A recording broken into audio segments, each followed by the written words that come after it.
Hidden among the ranches and rolling hills in the northern part of Denton County, Texas, the remains of more than 400 people lie in an overgrown cemetery. And even though it was abandoned and forgotten a long time ago, a few headstones can still be found. But most of the graves in this place never had headstones to begin with. That's because the people who were buried in them were considered to be property, not much different than a horse or a mule. This is where slaves were buried.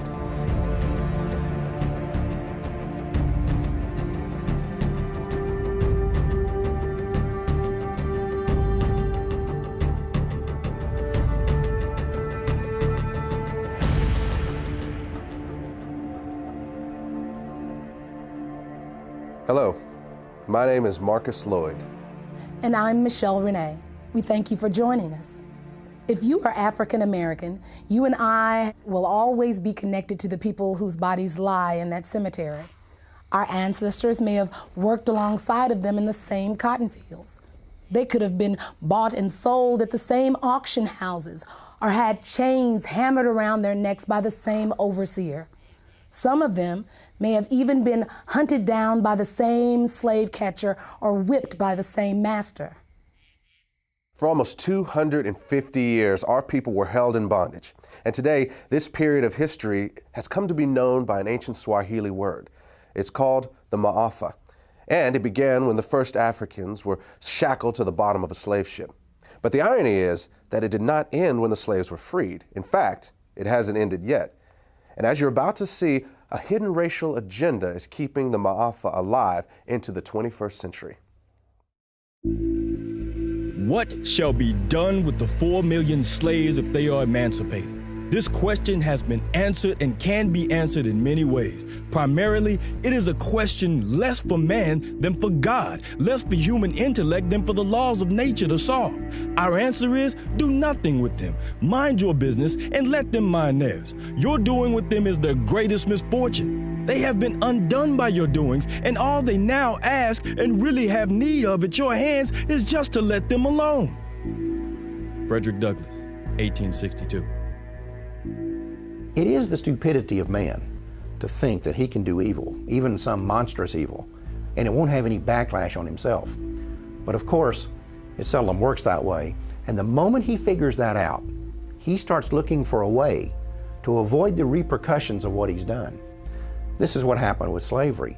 In the early 1800s, as it began to look like the end of slavery might be on the horizon, white America started to be concerned that a day of reckoning was coming. The primary fear for the average person was of retribution and insurrection, and that was a reasonable fear. After all, it's illogical to think that you can do to a whole group of people what was done to African Americans and think that they will just take it lying down forever. And of course, there were things like the Nat Turner uprisings. But for the wealthy elite, their fears went beyond things like insurrection. They were worried about the financial impact. Remember, it was not just the cotton plantations that profited from slavery. Whether you're talking about the banks or the insurance companies, the railroads, even the newspapers, the fact is that almost every aspect of the American economy was at some level or another invested in the slave business. You also need to recognize that for the wealthy elitist who controlled this system, slaves were an asset as long as they were slaves. But at the moment they are set free, they become a liability. And what the elite knew was that the end of slavery would instantly release 4 million people into the economy who had been kept uneducated and effectively unemployable anywhere but the cotton field. And what they were concerned about was that this was going to bankrupt the American economy. Taxes were going to go through the roof to take care of these people. Crime was going to be rampant. The prisons were going to be flooded. There was going to be this population overrun.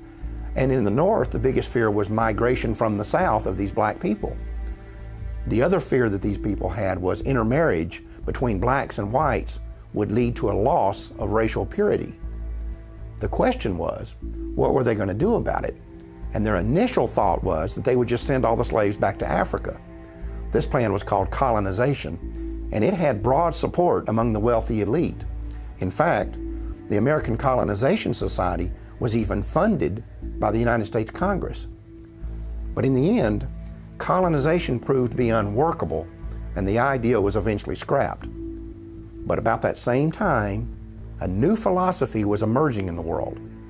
It was called eugenics, and for some, it seemed like the perfect solution to what had become known as the Negro dilemma.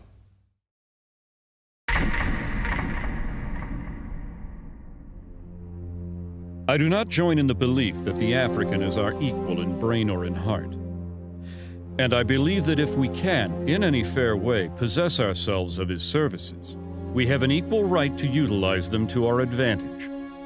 Francis Galton, 1857. Francis Galton is known as the father of eugenics. He actually coined the phrase eugenics. So he believed in trying to increase those he felt were superior in stock and decrease those he felt were inferior. Francis Galton came from a very wealthy family, a family that made its wealth from the slave trade. And what a lot of people don't know is that Francis Galton was a cousin to Charles Darwin. Francis Galton took Charles Darwin's philosophies and ideas and thoughts, and he actually put them into practice, and that's what we know today as eugenics. Eugenics and evolution are related in that they both see what they consider to be the highest form of primate, such as the gorilla, as almost indistinguishable from what they consider the lowest form of human, the African and the Aborigine. At some future period, not very distant as measured by centuries, the civilized races of man will almost certainly exterminate and replace the savage races throughout the world. The break between man and his nearest allies will then be wider, for it will intervene between man and a more civilized state, and some ape as low as a baboon instead of as now between the Negro or Australian and the gorilla. Charles Darwin, 1890. Charles Darwin is very well known for writing The Origin of Species in the 1800s. This book gave rise to evolutionary theory. What people don't know is that there was actually a longer original title to this book, and that was On the Origin of Species by Means of Natural Selection, or the Preservation of Favored Races in the Struggle for Life. Now, copies and editions that they made afterwards eliminated that phrase about the favored races. Evidently, they understood then that it was politically incorrect. Some may defend Francis Galton because eventually that he rejected slavery, but they do point out that all of his wealth did derive from the slave trade, but also it needs to be known that he, as well as other eugenists, did not reject slavery until after it had ended, and they could not any longer exploit blacks legally.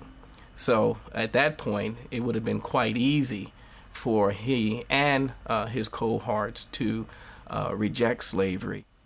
I think this is a point that we all have to really realize, that the eugenics movement was not invented by the everyday average white American, but by a select group of wealthy white elitists that had often used this ideology to pit all of white America against black America.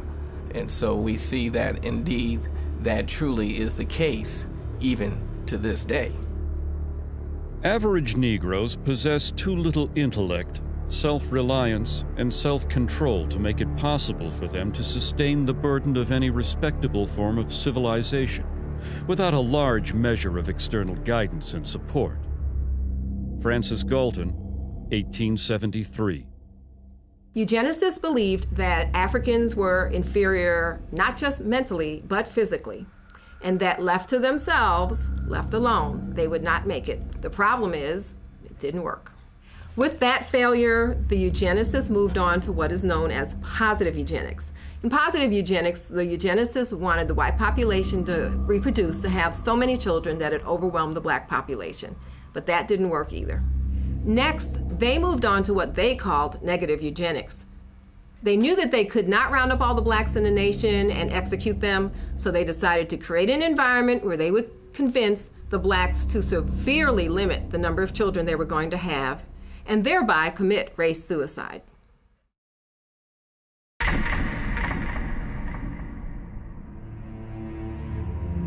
The problem of the socially fit must be treated not as one of color, but as a problem of the spread of feeble-mindedness. Dr. Charles Davenport, 1913, director of the Eugenics Record Office, Cold Spring Harbor, New York, and co-founder of the American Eugenics Society. The eugenics realized that they could not promote their agenda simply because they knew it would be viewed as politically incorrect and socially unacceptable. So what they did was use code words that were once successful in slavery, terms such as feeble-minded, unfit, words such as imbecile, immoral, criminal. They tagged those labels upon the targeted community. These words were less inflammatory, so it let society more or less not be totally alarmed of the original intent, but deep down inside, I believe everyone truly knew what segment of society and what people they were actually talking about. Even a cursory glance at the charts, photographs, and diagrams used to popularize eugenic ideals reveals that the unfit were swarthy, black, and ugly by Anglo-Saxon standards, with flattened noses, wiry hair, and prognathous profiles. Harriet Washington, author, Medical Apartheid. In the early 20th century, the white elitists who made up the eugenics movement were no longer just philosophers and academics. Now they were industrialists and billionaires who had come to embrace a worldview that was essentially identical to the eugenics movement. The same individuals and corporations who had once made millions on the backs of slaves were now willing to spend millions to get rid of them. But that didn't mean that these guys were interested in being public crusaders for the eugenics movement. They were certainly willing to be the brains and the money behind it, but they would hire crusaders to do the dirty work. And the primary one they settled upon was a woman named Margaret Sanger. She was the founder of the American Birth Control League and the publisher of its newsletter, the Birth Control Review. On a practical level, the relationship between Sanger and these elitists was basically a marriage of convenience. In order to advance their common agendas, they needed a front man and she needed money. And the whole thing would be held together by this kind of bizarre obsession with race and class. The result was that the American Birth Control League became the driving force behind the American eugenics movement. Eugenics would no longer just be a philosophy. Sanger and others like her were going to put it into practice. We are paying for and even submitting to the dictates of an ever-increasing, unceasingly spawning class of human beings who never should have been born at all. Margaret Sanger, 1922. The laws of nature require the obliteration of the unfit, and human life is valuable only when it is of use to the community or race. Madison Grant, 1916, co-founder, American Eugenics Society. The black man has never been a competitor, but has always been subservient to the white race. And just so long as he remains subservient, his position is secure. And just so soon as he becomes a competitor, his fate is sealed. Dr. Benjamin Hayes, eugenicist, 1905. The American Birth Control League was wise enough to get their program of population control across by using what had worked in the past, the same code words that had established the institution of slavery and that was also used by the early eugenics movement was once again used by the American Birth Control League. The Margaret Sangers of those days did not come out and say they were trying to eliminate black people. What they did say, they were trying to rid society of the feeble-minded. They were trying to rid the society of the criminal. Well, she was successful simply because of her eugenics friends for the past 50 years had put those labels on minorities and African Americans, and therefore society was more or less desensitized. In effect, the code words hid the agenda of Margaret Sanger and the eugenists. At that time, they did shift over to what they call the quality of life. It was a philosophy unquestionably used to target the poor simply because what the quality of life at its core meaning was that poor people really didn't have a reason to live. Only the white, those with status, had any chance of a meaningful or purposeful life. The solution for the poor now was not to eliminate the circumstances that would cause poverty. Their solution now was to eliminate the poor, eliminate the impoverished, and just wipe them off the face of the earth. The practice of birth control among the majority of colored people would probably be more eugenic than among their white compatriots. The dissemination of the information of birth control should have begun with this class, rather than with the upper social and economic classes of white citizens. Walter Turpening, Birth Control Review, 1932. In virtually every community where Negroes dwell, one finds them in fat times and lean alike, contributing a disproportionate number to the roles of the dependents and delinquents. They make excessive demands on the white man's charity and overtax his patients. Newell Sims, Birth Control Review, 1932. Author Madison Grant was a co-founder of the American Eugenics Society and an officer of the New York Zoological Society. In 1906, he had authorized an exhibit at the Bronx Zoo in which a 22-year-old African named Ota Benga was displayed in a cage in the monkey house. Sharing the cage with Benga was an orangutan. When a local clergyman protested the exhibit, he said that it was clearly intended to be a demonstration of Darwin's theory of evolution. Local proponents of Darwinism apparently agreed and labeled the display educational. 10 years after this event, Ota Benga committed suicide.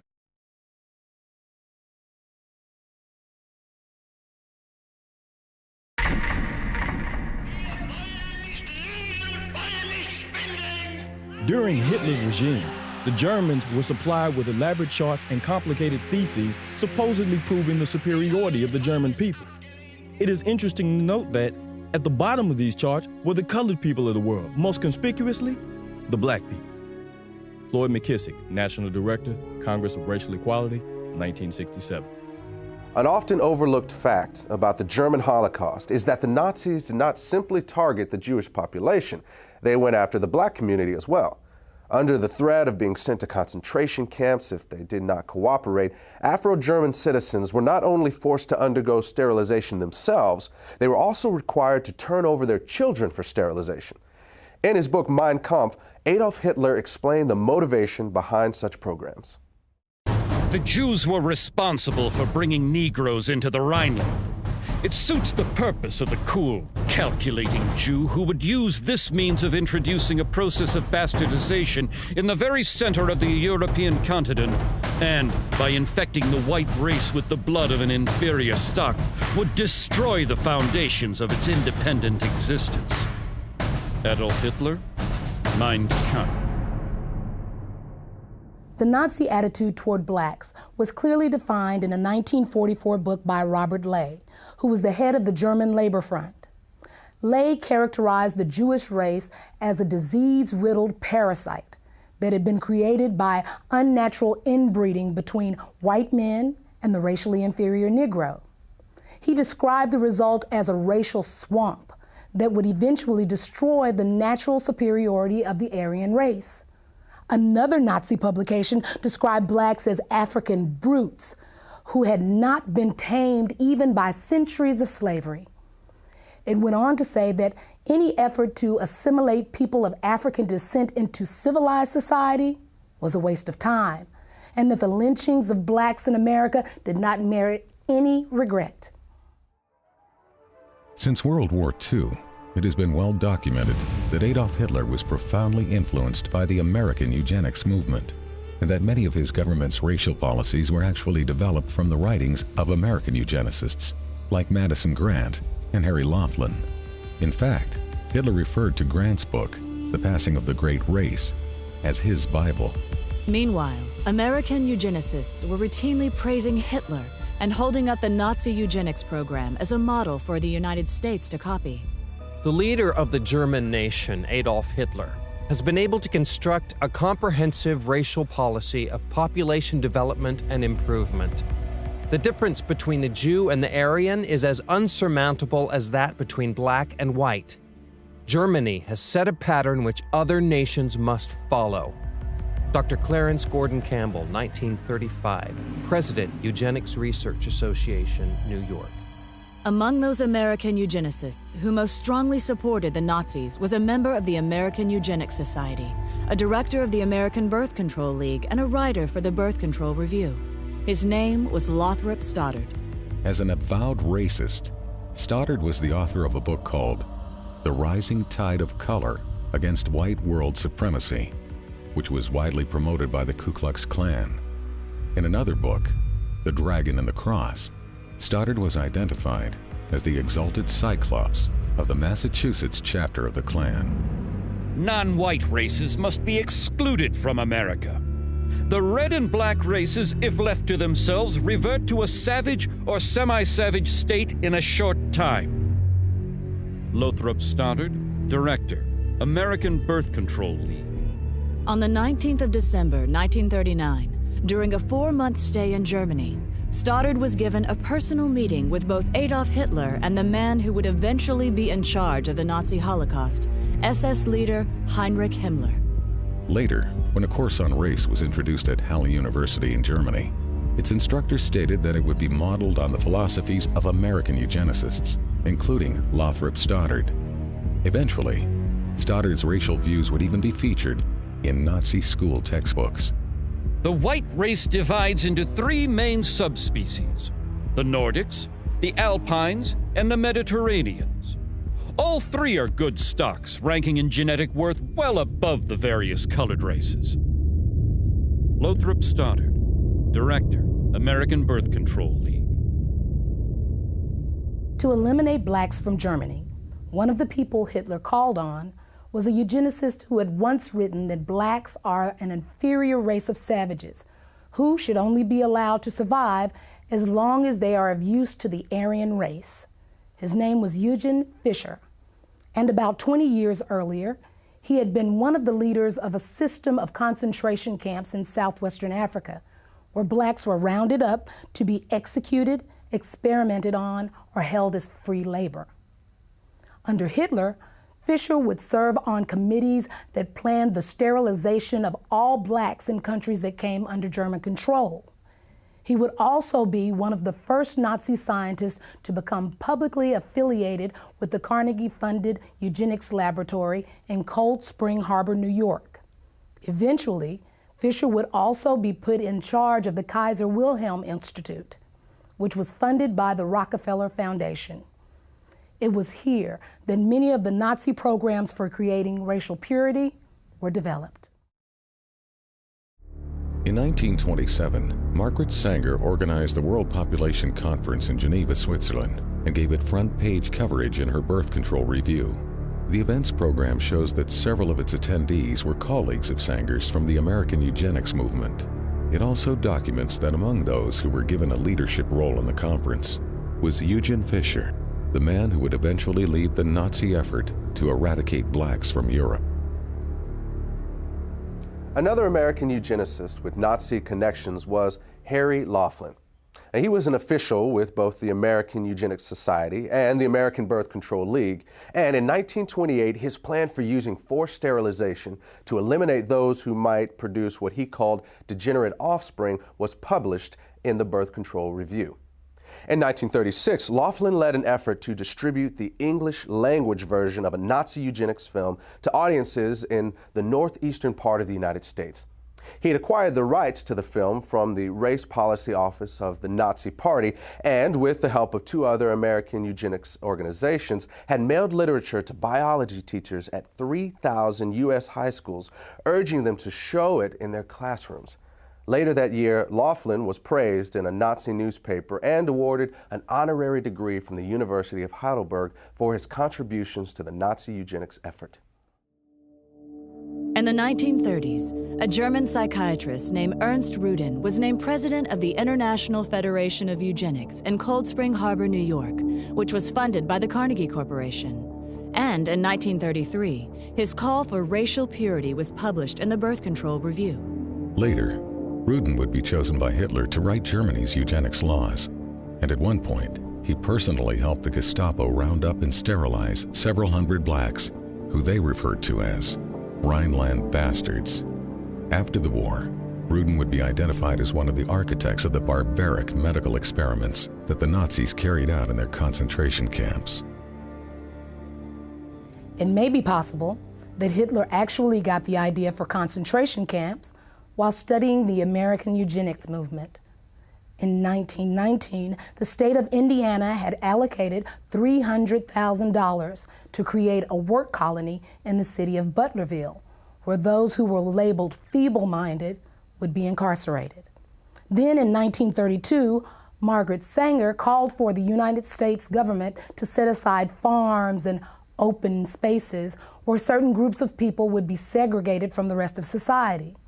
She proposed that, among others, the illiterate, the unemployed, and the poor should be forcibly kept in these areas until they developed what she called better moral conduct. It was later discovered that under the Indiana program, the state was allowed to label someone feeble-minded if they were poor or did not do well in school, or if the state considered them to be shiftless or have insufficient moral judgment. But it's important to understand that this Indiana campaign was not unlike those in other states. For example, a eugenics project conducted in Massachusetts during the late 1920s proposed sterilization for young girls who were diagnosed as defective, which could include being unwed and pregnant, financially poor, or if the state labeled them socially undesirable. In addition, boys as young as 14 could be castrated for showing signs of kleptomania or for exhibiting what was described as solitary behavior. In a single incident during 1935, the Nazis sterilized the children of over 600 German women because it was reported that those children had been fathered by black men. When news of this reached the United States, a member of the American Eugenics Society named Walter Ashby Plecker wrote a letter to the German Bureau of Human Betterment and Eugenics, praising them for the action and expressing his hope that not one child had been missed. 10 years earlier, Plecker had written that the black population was the greatest problem and most destructive force which confronts the white race and American civilization.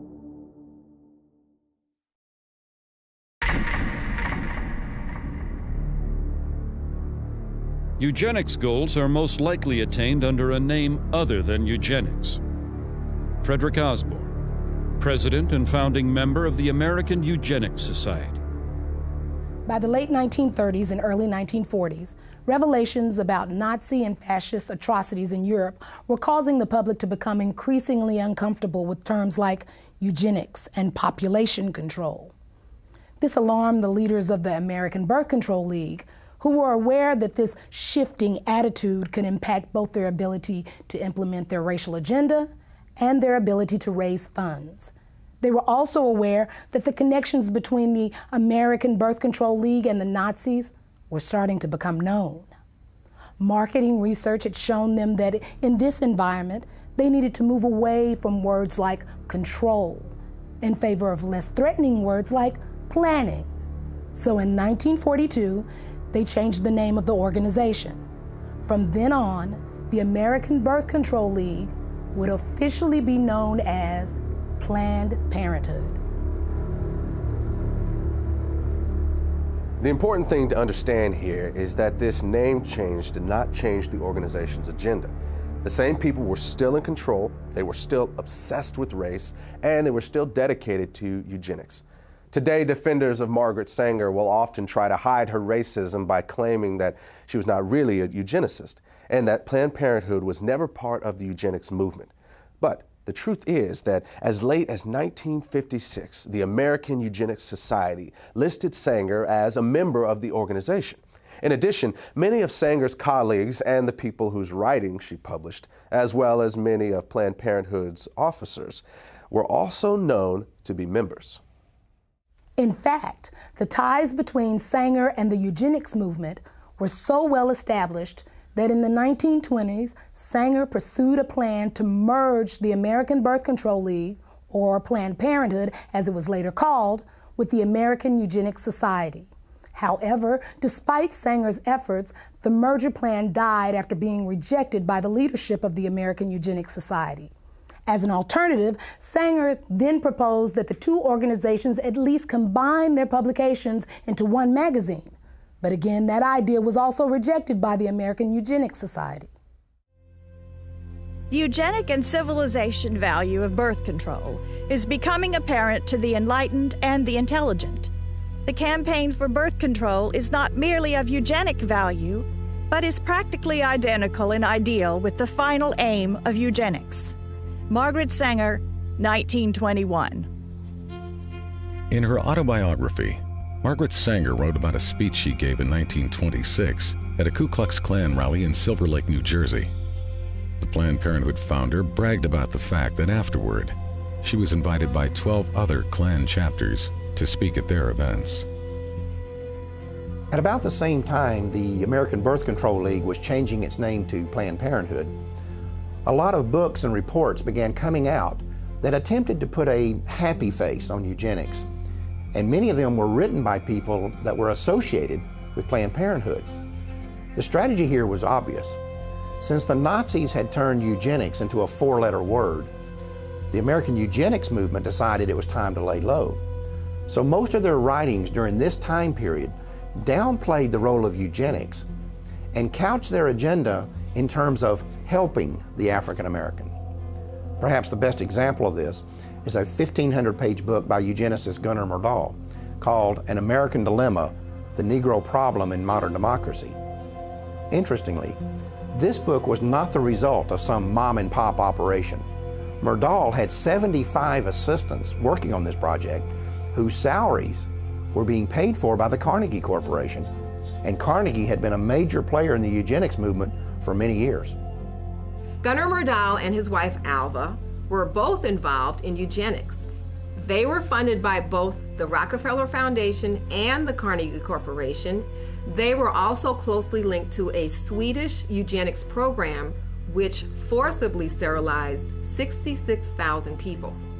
When you read Chapter 7 of this book, it becomes undeniable that this is a blueprint for the modern eugenics movement that we still see in the United States today. The bottom line is that Gunnar Myrdal believed that not only could blacks not help themselves, he felt that nobody could help them, and the only solution in his eyes was to get rid of them. Commonly, it is considered a great misfortune for America that Negro slaves were ever imported. The presence of Negroes in America today is usually considered a plight of the nation. Chapter 7, page 167. All white Americans agree that if the Negro is to be eliminated, he must be eliminated slowly, so as not to hurt any living individual Negroes. Chapter 7, page 168. The only way possible of decreasing Negro population is by means of controlling fertility. Chapter 7, page 170. Birth control facilities could be extended relatively more to Negroes than to whites, since Negroes are more concentrated in the lower income and education classes. Chapter 7, page 176. One thing I find very revealing about Chapter 7 is the first paragraph. Myrdal uses U.S. Census Bureau figures to show that between 1790 and 1940, the black population in the United States increased 17 times. At the same time, those Census Bureau figures show that the white population increased 37 times. However, neither Myrdal nor any other eugenicist wrote anything about what to do about that part of the population that was increasing twice as fast as the black population. Gunnar Myrdal's book on how to resolve what he called the Negro problem was published in 1944 by Harper & Brothers of New York. 4 years earlier, the same company, which is today known as HarperCollins, had also published a book by one of the founding members of the American Eugenics Society. At the time that Harper & Brothers published these books, its president was a man named Cass Canfield, who would later become the national president of Planned Parenthood.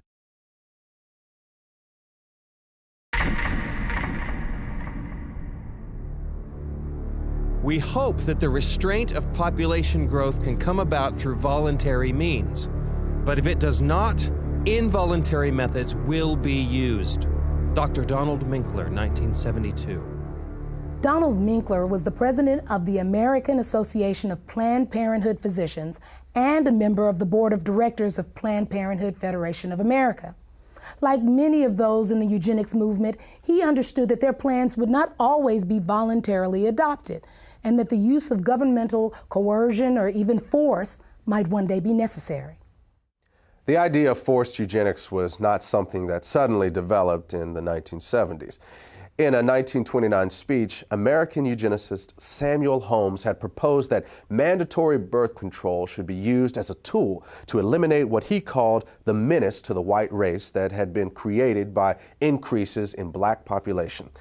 His solution was to have a quota system in which the right to have a child would be controlled by the government and determined by race. At the time, Holmes was on the National Council of the American Birth Control League, which would later become known as Planned Parenthood. Then, in 1936, eugenicist Julian Huxley proposed that the genetically inferior classes could be made to have fewer children if they were denied easy access to welfare.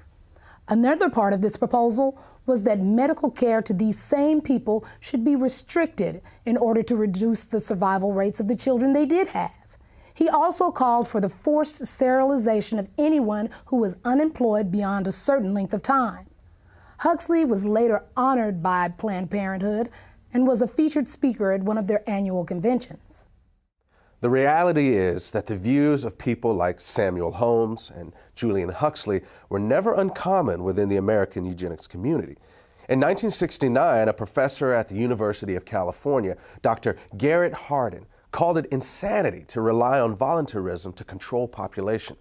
Hardin was a member of the American Eugenics Society and an outspoken advocate of government-enforced birth control, saying that citizens should be willing to give up their right to breed for the betterment of society. In 1980, he was given Planned Parenthood's highest national award. He and his wife would later kill themselves in a joint suicide pact. There were, of course, some within the eugenics movement who were uncomfortable with the idea of using force, and they would often express their reservations about it in public. But when pressed, virtually none of them would rule it out, including Planned Parenthood founder Margaret Sanger. I consider that the world, and almost our civilization for the next 25 years, is going to depend upon a simple, cheap, safe contraceptive to be used in poverty-stricken slums, jungles, and among the most ignorant people. Even this will not be sufficient, because I believe that now, immediately, there should be national sterilization for certain dysgenic types of our population who are being encouraged to breed and would die out were the government not feeding them. Margaret Sanger, 1950. This was written by Sanger in a personal letter to Catherine Dexter McCormick. McCormick was an heir to the international harvester fortune and would later use part of her immense wealth to fund the development of the birth control pill. In 1966, an example of the coercive power of state eugenics laws was seen in Maryland when 3 young mothers applied for welfare benefits. All 3 were arrested for child neglect, even though the authorities never claimed to have any evidence of abuse or neglect. Instead, the women were held under a state law which stated that simply being unmarried and pregnant was child neglect. The judge in this case warned the women that if they ever became pregnant again, the state would take custody of all their children. Officials in Prince George's County, where the arrest took place, stated that welfare recipients could avoid being prosecuted under this law by submitting to state-sponsored birth control education.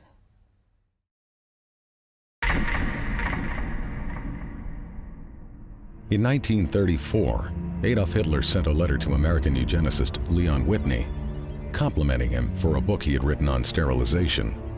Whitney was the former executive secretary of the American Eugenics Society and a colleague of Margaret Sanger's. Sanger also published his writings in the Birth Control Review.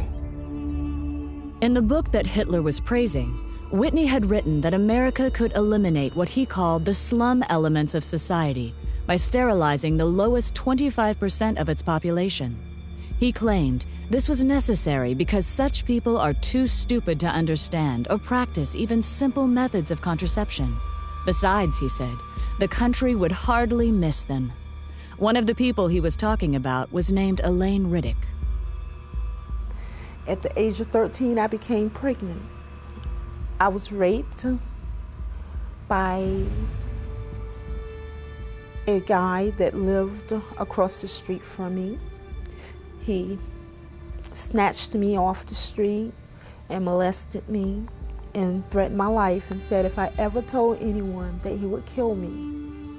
When they was delivering my son, they sterilized me at the same time. They had approached my grandmother and said that if she wanted to continue to receive supplement, welfare and food stamps, or at this time they was giving out these surplus foods, canned cheese, I think it was, powdered eggs, and said that if she did not sign the X, that they were going to stop her supplements. Mind you, my grandmother was illiterate. She had never, ever gone to school. She didn't understand what it was. So she signed the X, and they did this to me. I did not find out that they had sterilized me until I was 19 years old. I asked the state of North Carolina why they did this to me, and they said that because I was feeble-minded, that I would not be able to take care of myself, I would not be able to tie my shoes, that I was just incompetent.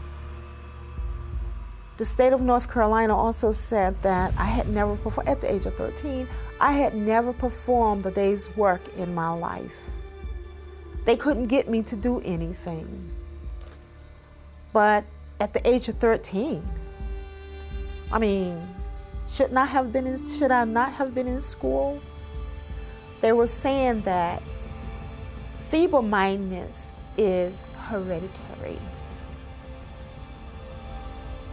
So they sterilized me so I would not produce my kind. Mind you, I am not illiterate, nor am I feeble-minded. I never went into high school, but yet I still acquired a college degree. They also justified that my child or my children would be feeble-minded. My son is the president of his own semiconductor company. He has his own construction company. And he has his own real estate company. I mean, how can you think that your government allowed or allowing these things to happen to a person, a life? You can't say nothing, you have no rights. To me, they took away all of my rights. They sterilized kids from, my understanding and my knowledge, as young as 8 years of age. I don't know what an 8-year-old can do that could cause them to do this to them. The only reason I can give myself is that because they're black. In 1961, social worker Sue Casebolt had been installed as the executive secretary of the North Carolina Eugenics Board. At a board meeting held 3 weeks later, she stated that she was going to keep a file on every child whose name reached her desk so that they could be picked up as soon as they reached childbearing age. Casebolt was still on the board in 1968 when it approved the sterilization of 14-year-old Elaine Riddick. It is better for all the world if instead of waiting to execute degenerate offspring for crime or to let them starve for their imbecility, Society can prevent those who are manifestly unfit from continuing their kind. 3 generations of imbeciles are enough. Oliver Wendell Holmes, U.S. Supreme Court Justice, 1927. Holmes made this statement in his ruling on the constitutionality of Virginia's forced sterilization law. It mirrored the views of President Theodore Roosevelt, who had originally appointed Holmes to the Supreme Court. In a 1913 letter to American Eugenics Society founder Charles Davenport, Roosevelt had stated that the country had no business allowing citizens of the wrong type to reproduce. In 1907, Indiana had become the first of more than 30 states to pass sterilization laws, and some of those laws stayed on the books well into the 1970s. In fact, the state of Oregon did its last sterilization in 1981 and did not abolish its eugenics board until October of 1983. Some states practice sterilization without ever creating an official eugenics board. In those instances, few if any records were kept. And in the states that did keep records, many have never been made available to the public. But in just those states that have released their records, it is known that at least 60,000 Americans were sterilized, and they were disproportionately black. In addition, during a 1973 lawsuit, a federal judge estimated that as many as 150,000 additional low-income women may have been sterilized under federal programs alone.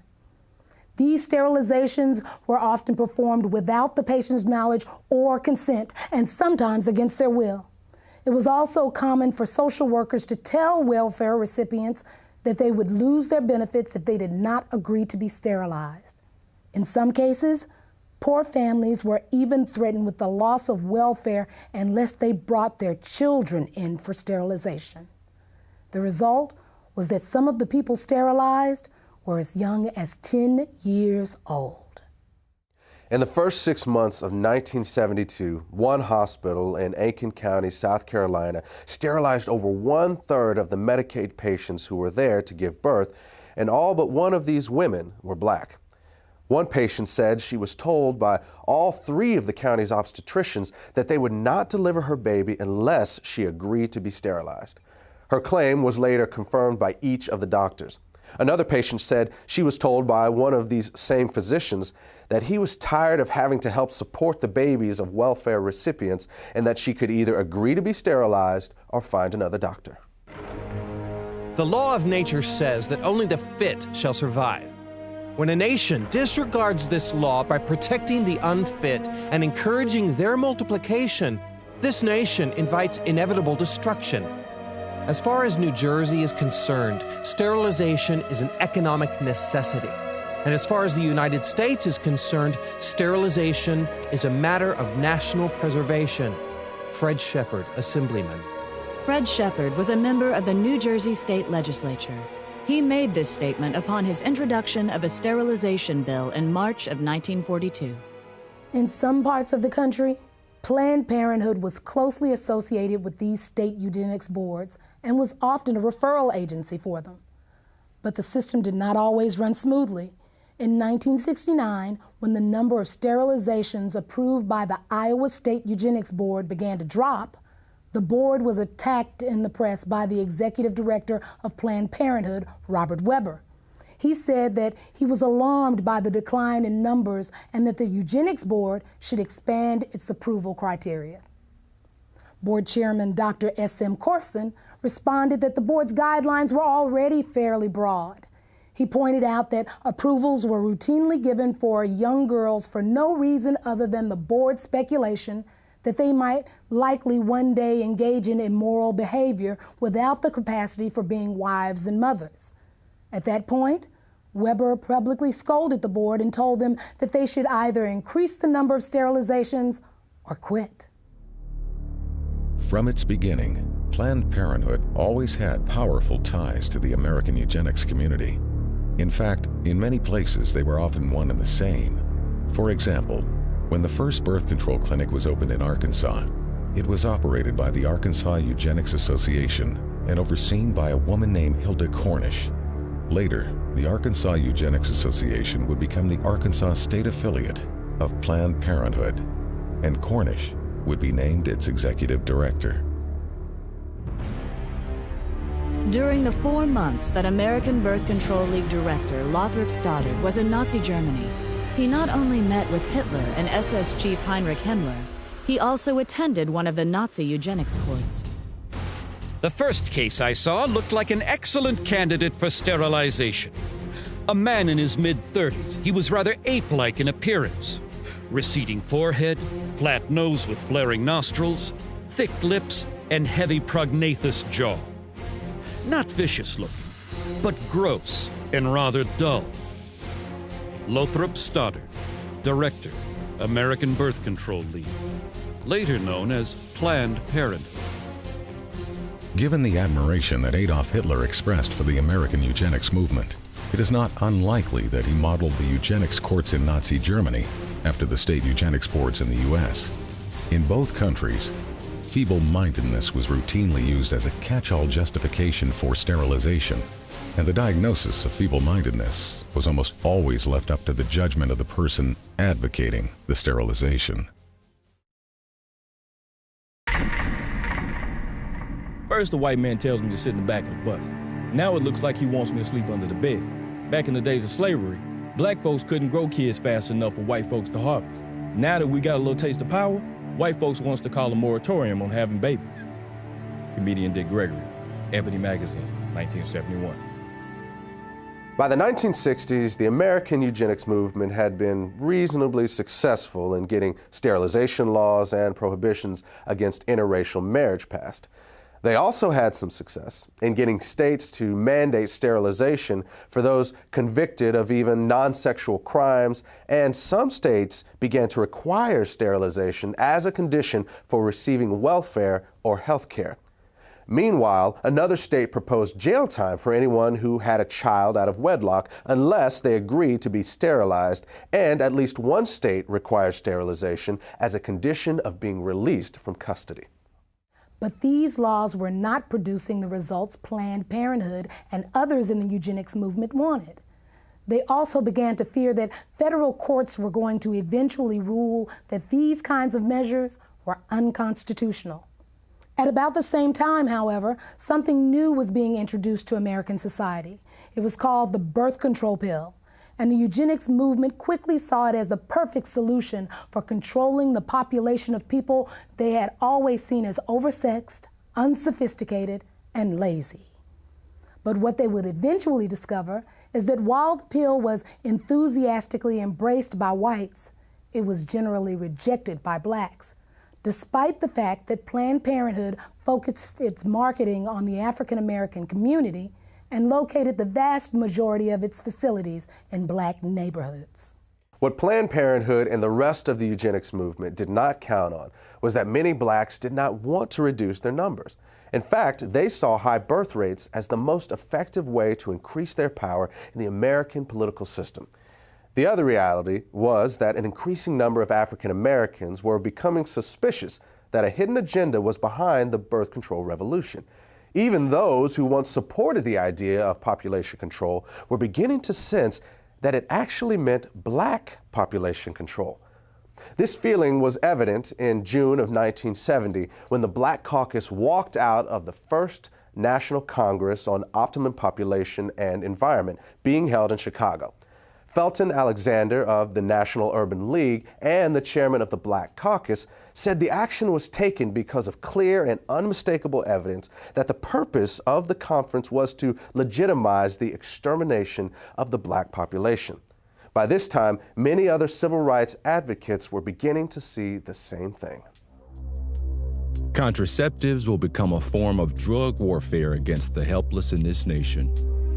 Jesse Jackson, 1971. There is a campaign to bombard the poor with pills and potions. If this movement continues, we soon may be accused of fighting poverty by eliminating the poor and overcoming hunger by removing the hungry. New York Congressman Hugh Carey, 1966.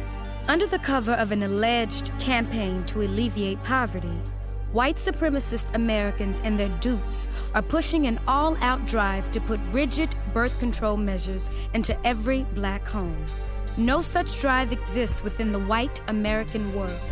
Black Unity Party, 1968. Birth control and sterilization in the wrong hands would be more deadly to Negroes than all the tanks, riot guns, cattle prods, billy clubs, and shackles we have overcome in the past. Dr. Leroy Swift, obstetrician, gynecologist, 1968. As it became clear that a growing number of African Americans were connecting the dots between birth control and black genocide, eugenics organizations began calling for the U.S. government to add birth control chemicals to the nation's food and water supply. It was even suggested that this strategy could be specifically targeted at urban neighborhoods. This idea was widely embraced in the eugenics movement and taken seriously enough by the government to be discussed at a 1969 meeting at the United Nations. Under the plan being considered, a couple could apply to the government for permission to have a child, and if approved, they would be given an antidote to the population control chemicals they had ingested in their food and water.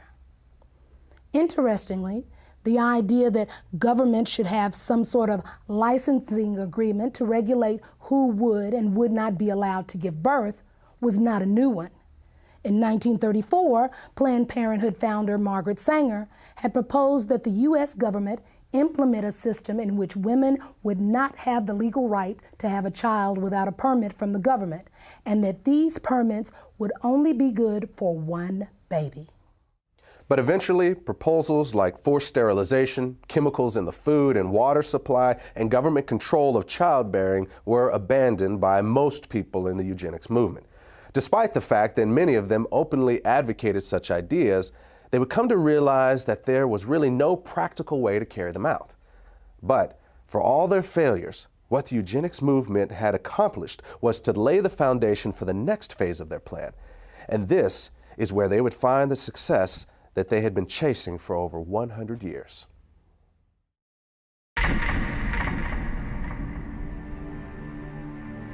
What would you say is now the #1 cause of death in the African American community? Heart disease. Oh, HIV/AIDS. Diabetes, cancer, AIDS. I'll say heart disease. AIDS. From what I heard, it's probably AIDS, you know. Probably heart disease. I think heart disease. HIV.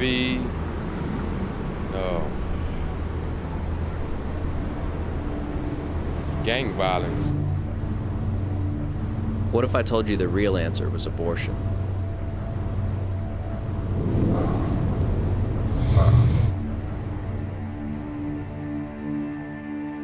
Since 1973, legal abortion has killed more African Americans than AIDS, cancer, diabetes, heart disease, and violent crime combined.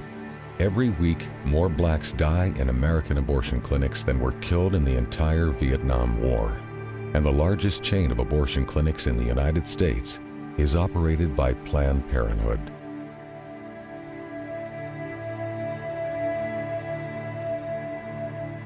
We have now reached a point in this country that African American women, though they make up 12% of the population, they account for 37% of the abortions. An African American baby is almost 5 times more likely to be aborted than a white child. The abortion industry at this point kills as many African American people every 4 days as the Klan killed in 150 years. And you can truly say the most dangerous place for an African American to be is in the womb of their African American mother.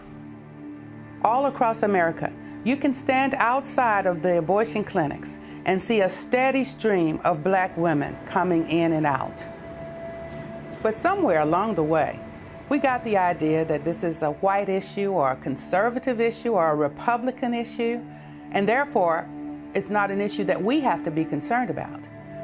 This same attitude has allowed Planned Parenthood and other members of the abortion industry to carry out this genocide right under our very noses.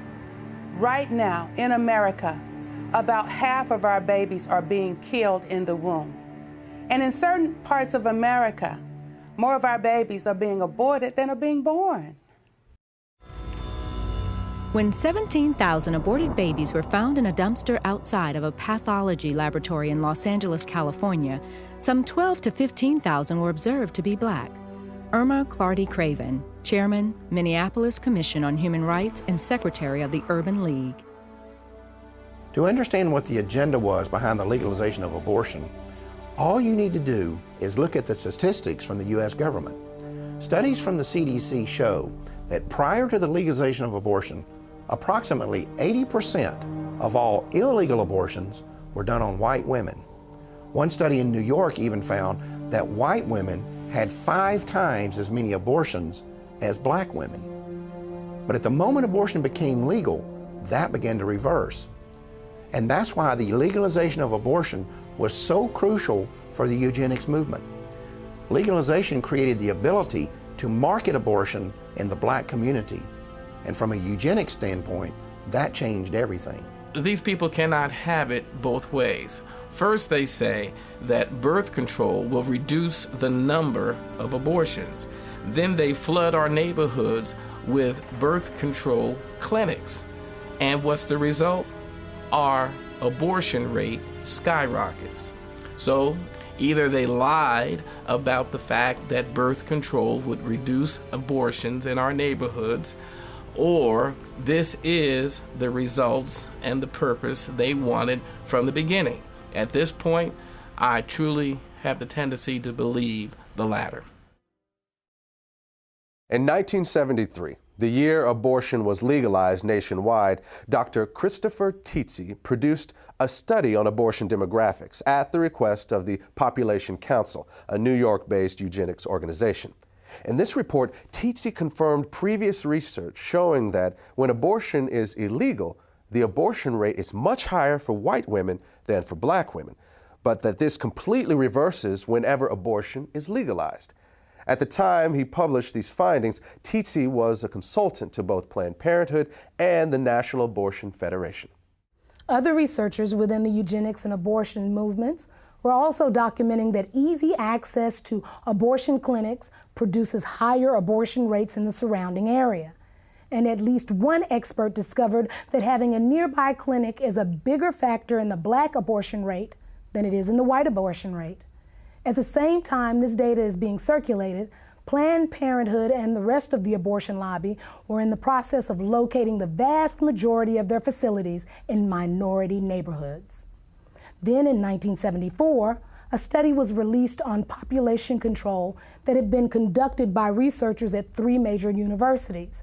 By analyzing data obtained from Planned Parenthood's own records, they determined that the #1 factor in deciding whether a county in the United States provided free or low-cost family planning services was not poverty, but race.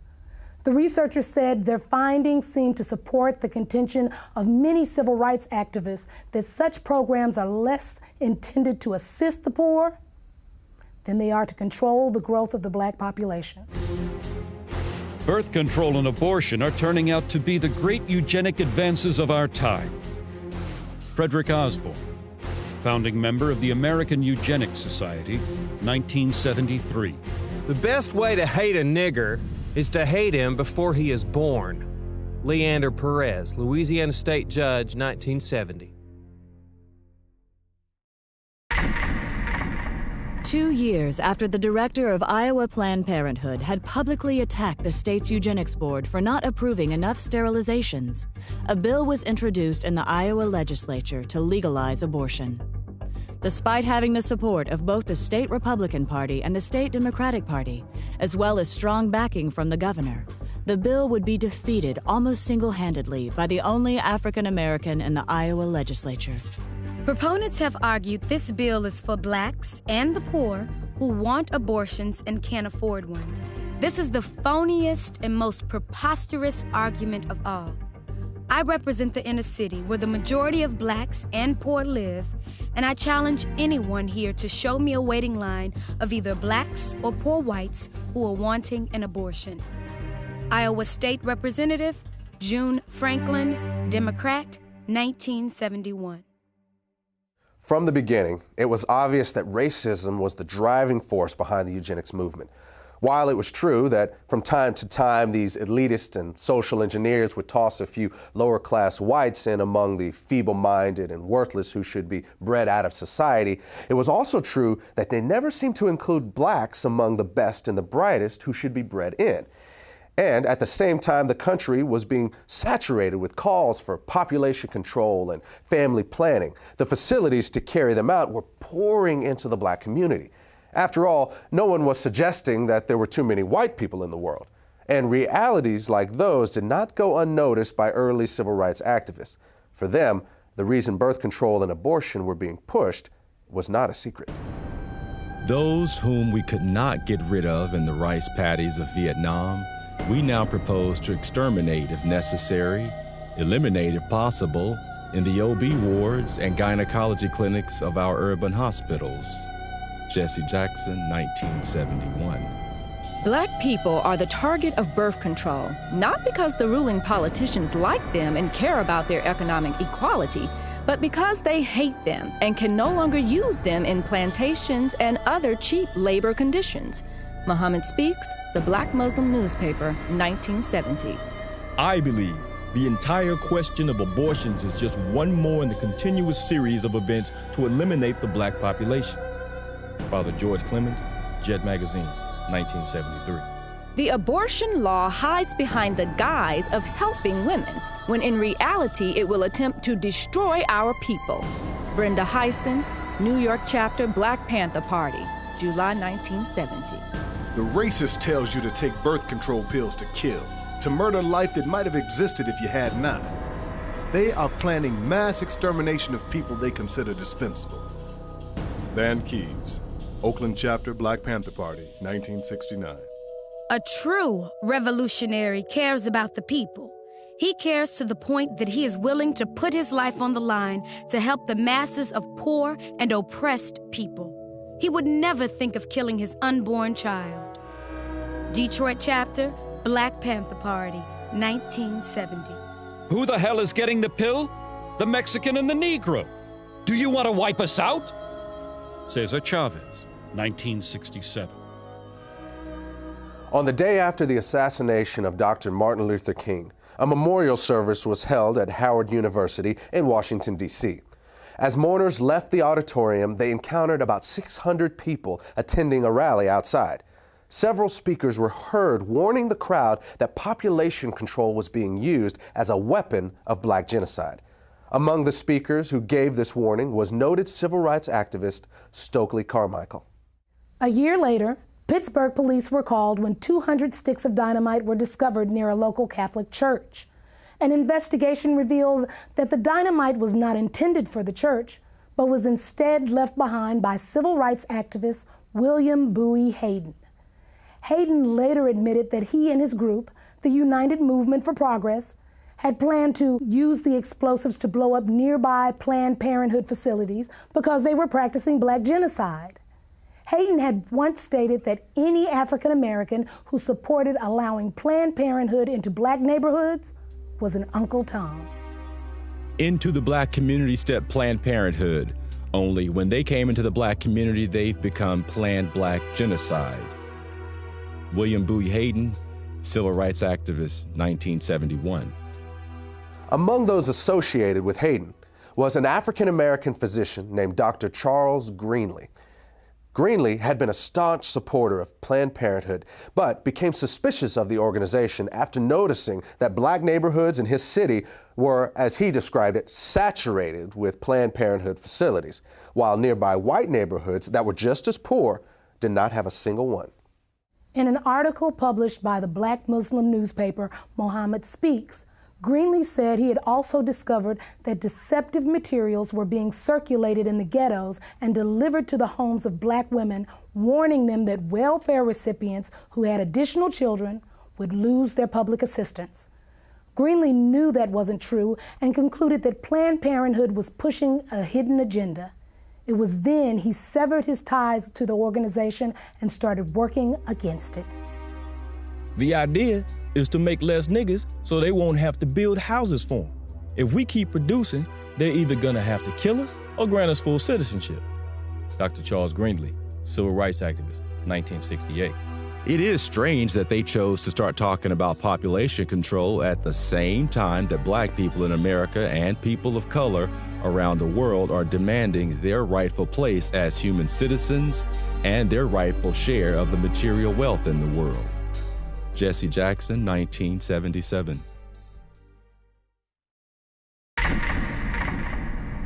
It is interesting how everyone assumes that the pro-life movement in America began in 1973 with Roe versus Wade.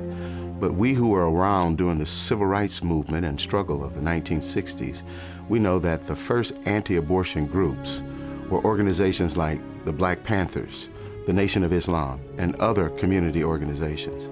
These folks were speaking out against both birth control and abortion long before the contemporary pro-life groups of today existed.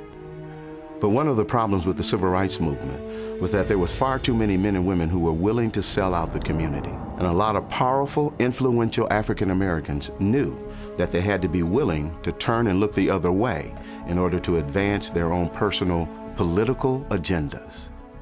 In 1972, those members of the Congressional Black Caucus, such as Charles Diggs, did not trust the abortion industry or those who were espousing population control or family health, and they were suspicious of them. But when the money began to flow, just as it was with Jesse Jackson, when he found out that indeed he could get funding and monies to run for presidents from these people, he flip-flopped in his position, because he once said abortion is black genocide.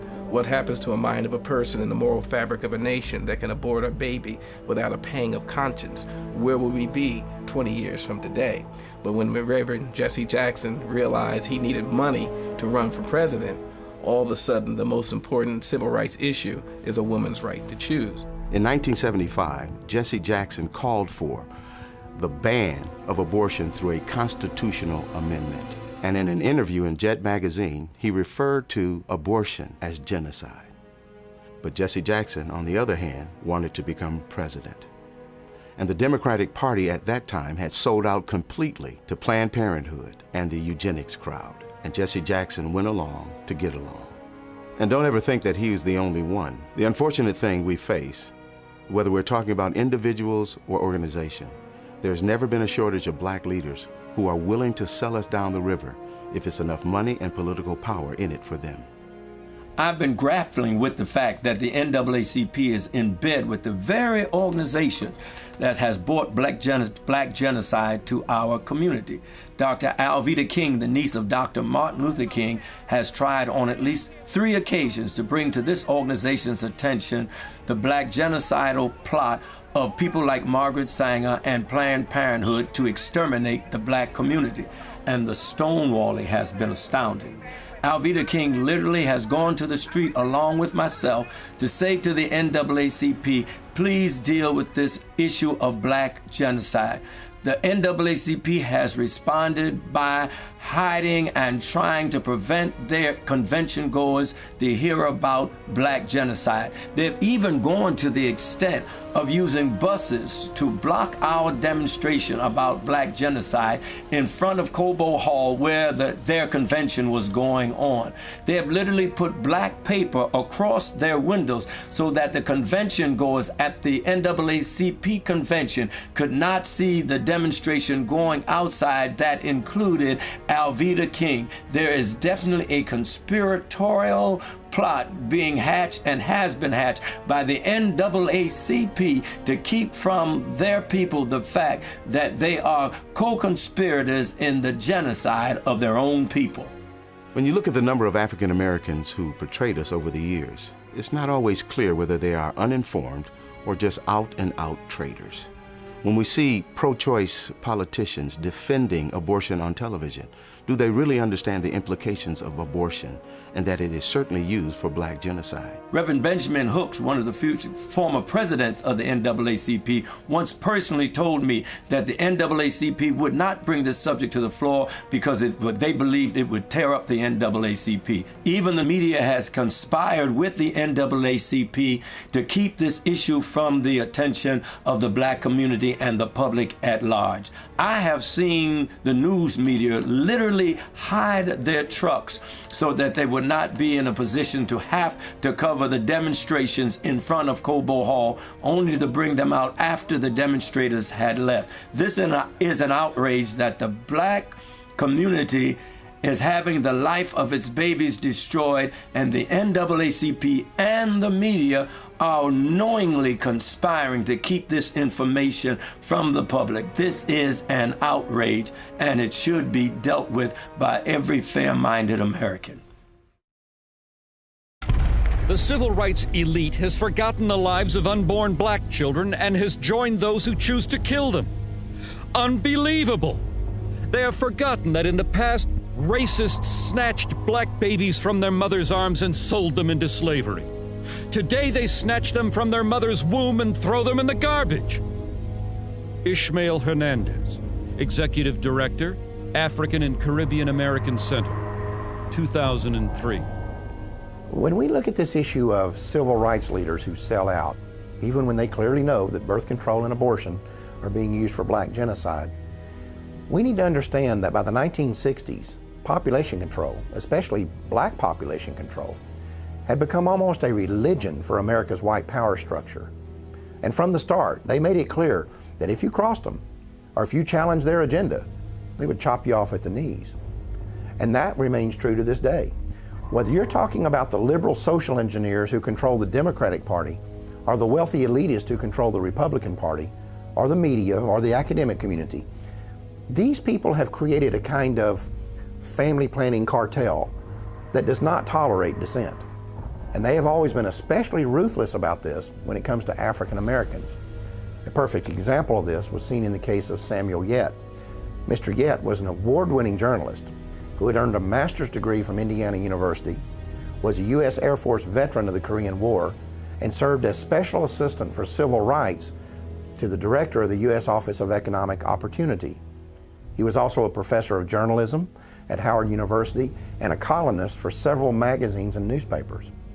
In 1968, Yet had become the first African-American reporter hired by Newsweek magazine, and he quickly became their Washington, D.C. bureau correspondent. But then 3 years later, he wrote a book that exposed high-level plans within the United States to use birth control and abortion as instruments of black genocide. Then immediately after his book was released to the public, Yet was called into his supervisor's office and fired. At that meeting, he was informed that his dismissal had been orchestrated by the Nixon White House. The next year, Yet told the New York Times that pressure had been put on Newsweek to get him out of Washington. Then later, despite the fact that his book was selling well, had received at least 2 national awards, and was being used as a textbook in over 100 colleges, Yet's publisher dropped him and the book went off the market. What's important to recognize about this situation and others like it was that this family planning cartel was sending a message to those who might have influence within the African American community, whether they were politicians or journalists or college professors or civil rights leaders. They were being warned that when it comes to population control, they only had 2 options. They could either get on board with it or they could keep their mouths shut. And when people like Samuel Yet told them what they could do with their 2 options, they paid a price that few others had the character or the courage to pay. The copyright to Samuel Yet's book was eventually given back to him. Then, in 1982, Yet used his own money to republish it.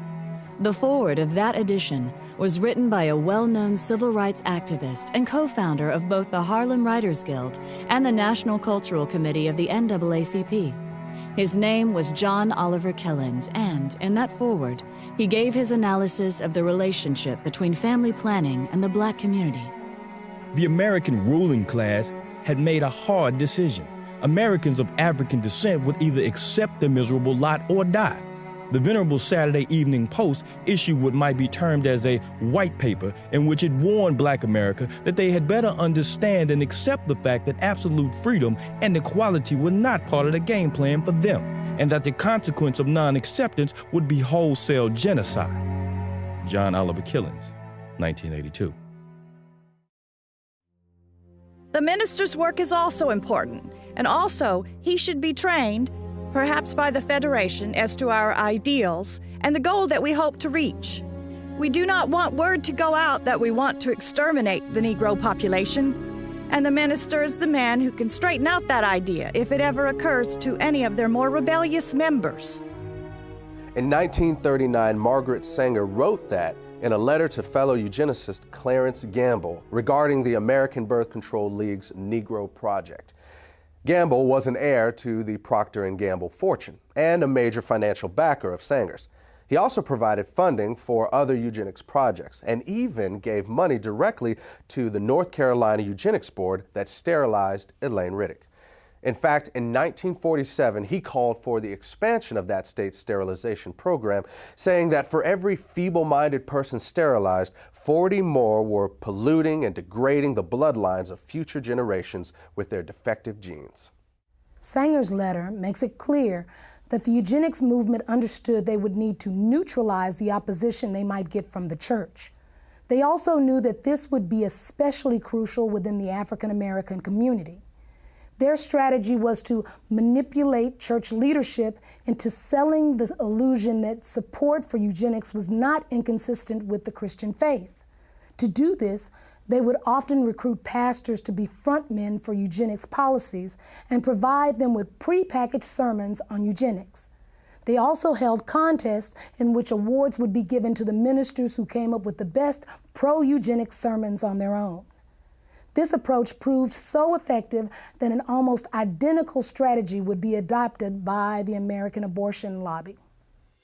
In January of 1973, the Supreme Court legalized abortion on demand throughout the United States, and almost immediately, the Religious Coalition for Abortion Rights was formed. Less than a year earlier, the following conversation had taken place in the Oval Office of the White House. It began on the 30th of March, 1972, and continued 4 days later on the 3rd of April. This is an actual recording of that conversation. The speakers are the President of the United States, Republican Richard Nixon, and members of his senior staff. A majority of people in Colorado voted for abortion. I think a majority of people in Michigan have voted for abortion. I think in both cases, well, certainly in Michigan, they will vote for it because they think that what's going to be aborted generally are the little black substates. As I told you, we talked about it earlier, that a hell of a lot of people want to control the Negro bastard. Yeah. Isn't that really true? So we know what we're talking about, population control. Sure. We're talking really, and what John Rockefeller really realizes, the people in what we call our class control their populations. Sometimes they'll have a family of 6 or 7 or 8 or 9, but it's exceptional. The people who don't control their families are people the people that shouldn't have kids. Now that's the black population. Black in the city of San Francisco has gone from 3,000 right after World War II to where they represent 30% of the population of San Francisco. That's it. The Religious Coalition for Abortion Rights was originally created with the financial backing of John Rockefeller, and its current president is an African American who was once appointed to the Washington, D.C. City Council by Richard Nixon. In the early 1990s, the organization changed its name and is today known as the Religious Coalition for Reproductive Choice.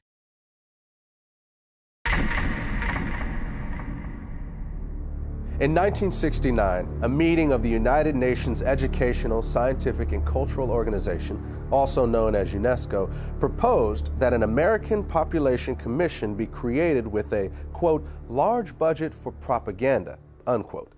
4 months later, Republican President Richard Nixon signed legislation establishing the Commission on Population Growth and the American Future.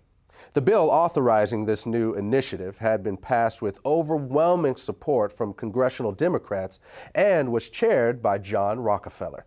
The executive director of the project was to be Dr. Charles F. Westhoff, who was also a member of both the American Eugenics Society and Planned Parenthood's National Advisory Council. Another member of this new commission was Dr. Joseph Beasley. In the 1960s, Beasley oversaw an aggressive eugenics program that concentrated on black neighborhoods in New Orleans with the stated intention of lowering welfare costs.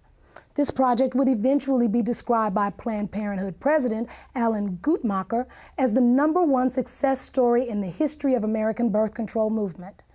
It also led to Beasley being elected chairman of the board of Planned Parenthood in 1970.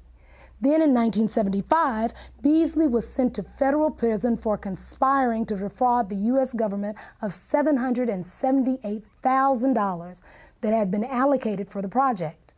In court, a local black civil rights activist named Sherman Copeland testified that he took payoffs from Beasley for helping him to convince residents of the targeted neighborhoods that birth control was not black genocide. In 1969, William H. Draper was appointed to represent the United States on the United Nations Population Commission. Draper had once proposed that government-sponsored population control efforts among the poor be accelerated in order to deal with racial unrest and to cure what he called the ghetto problem. Draper was on the governing body of Planned Parenthood and had personally raised more than $4 million for the organization. That same year, a New York Times article about Planned Parenthood said the organization's board of directors was dominated by people who were both white and wealthy. The article went on to quote one of those board members as saying, "What it all comes down to is that we want the poor to stop breeding while we retain our freedom to have large families. It's strictly a class point of view." There's ample evidence that government programs designed for poor black folks emphasize birth control and abortion availability, both measures obviously designed to limit black population. Comedian Dick Gregory, Ebony Magazine, 1971. It takes little imagination to see that the unborn black baby is the real object of many abortionists. Irma Clardy Craven, Chairman, Minneapolis Commission on Human Rights and Secretary of the Urban League. It was not until the mid-60s that blacks began to realize that what was called urban renewal was in fact what one black city planner labeled Negro removal. Roy Ennis, National Director, the Congress of Racial Equality, Ebony Magazine, 1974. To a large and growing number of 1960s civil rights activists, it became obvious that family planning was just a code word for abortion and birth control, and that it was being pushed by the government as a way to avoid putting money into the black community. This conclusion was reinforced by statements like those of Democratic President Lyndon B. Johnson, who in June of 1965 stated that every $5 the government spent on population control was worth more than $100 invested in economic growth. Then, at the urging of Republican Congressman George Bush, Johnson became the first U.S. president to endorse federal funding for birth control. In 1966, he would also accept Planned Parenthood's highest award for his policies, pushing family planning on foreign countries. It was at about this same time that political leaders from both parties began to increase their demands that aid to the poor, whether abroad or within the United States, be tied to birth control. In 1965, former Republican President Dwight Eisenhower complained that the United States was spending money to slow the population growth of responsible families, while at the same time providing financial incentives for ignorant, feeble-minded, and lazy people to have more babies. He said that history would rightly condemn the United States if we didn't link welfare to family planning. At that time, Eisenhower was the co-chairman of a Planned Parenthood fundraising campaign, along with former Democratic President Harry S. Truman. John Ehrlichman, who was an assistant to President Richard Nixon, wrote that Nixon once told him that African Americans could not really benefit from federal programs because they are genetically inferior to whites. Later, Nixon would label birth control a national priority and sign legislation to make it available as a service of the U.S. government. Then, in March of 1972, the Commission on Population Growth and the American Future, which Nixon had created 3 years earlier with the help of congressional Democrats, began calling for the nationwide legalization of abortion. The concept that abortion and birth control could be used to save the government money was well established by this point in history.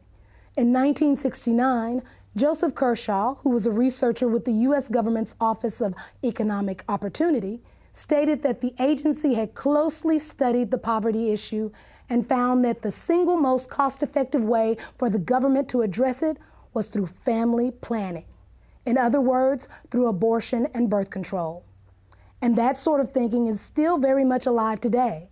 On January 25th, 2009, the Speaker of the United States House of Representatives, Nancy Pelosi, said on an ABC News program that the government's economic stimulus package should include a large increase in spending for population control. She said that this could save the state and federal governments the cost of having to pay for the health care and education of poor children.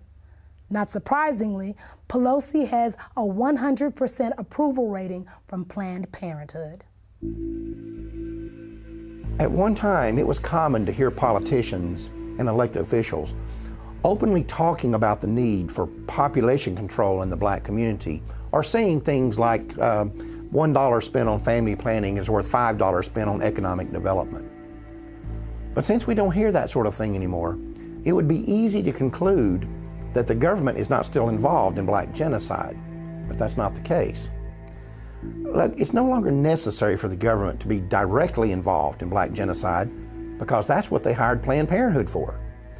I mean, it can't just be a coincidence that at the same time when government population control programs were backing away from specifically targeting black neighborhoods, at that same time, the state and federal funding for Planned Parenthood was being increased by leaps and bounds. To understand the magnitude of the dollars involved here, remember this. By 1970, Planned Parenthood was already the 19th largest health-related fundraising organization in the country. But by year 2000, it had moved into third place behind only the American Heart Association and the American Cancer Society. And a major factor in that phenomenal growth was government funding. Basically, what's happened over the last 40 years or so is that Planned Parenthood has taken billions in government money while locating the vast majority of its facilities in minority neighborhoods. And that has not only been a tremendous boost for the eugenics movement, but it has also allowed government-funded family planning programs to target the black population while insulating the government from any direct connection to black genocide. One of the places where government money has been used to advance the eugenics agenda has been in the public school system. Although government-funded population control programs can be found in white schools, the evidence is that they are significantly more likely to be targeted at black schools. One example of this was seen in 1986, when it was discovered that Illinois public schools were not only distributing birth control to children, but that every one of the 50 facilities involved were in minority neighborhoods. When this information was made public, a local African-American pastor organized a campaign to stop the program.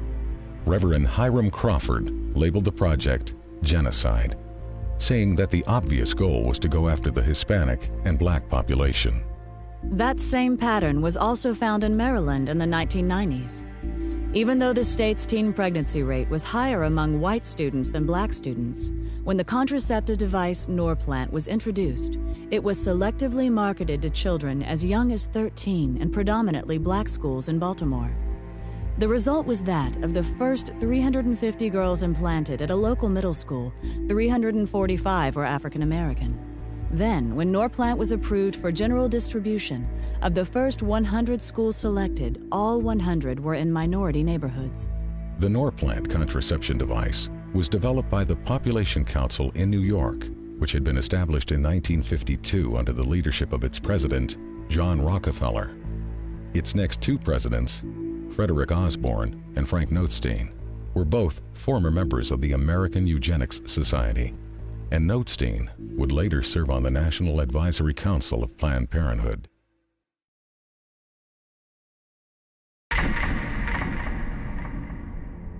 There is an element of racism in the motivation of some Americans who are promoting birth control.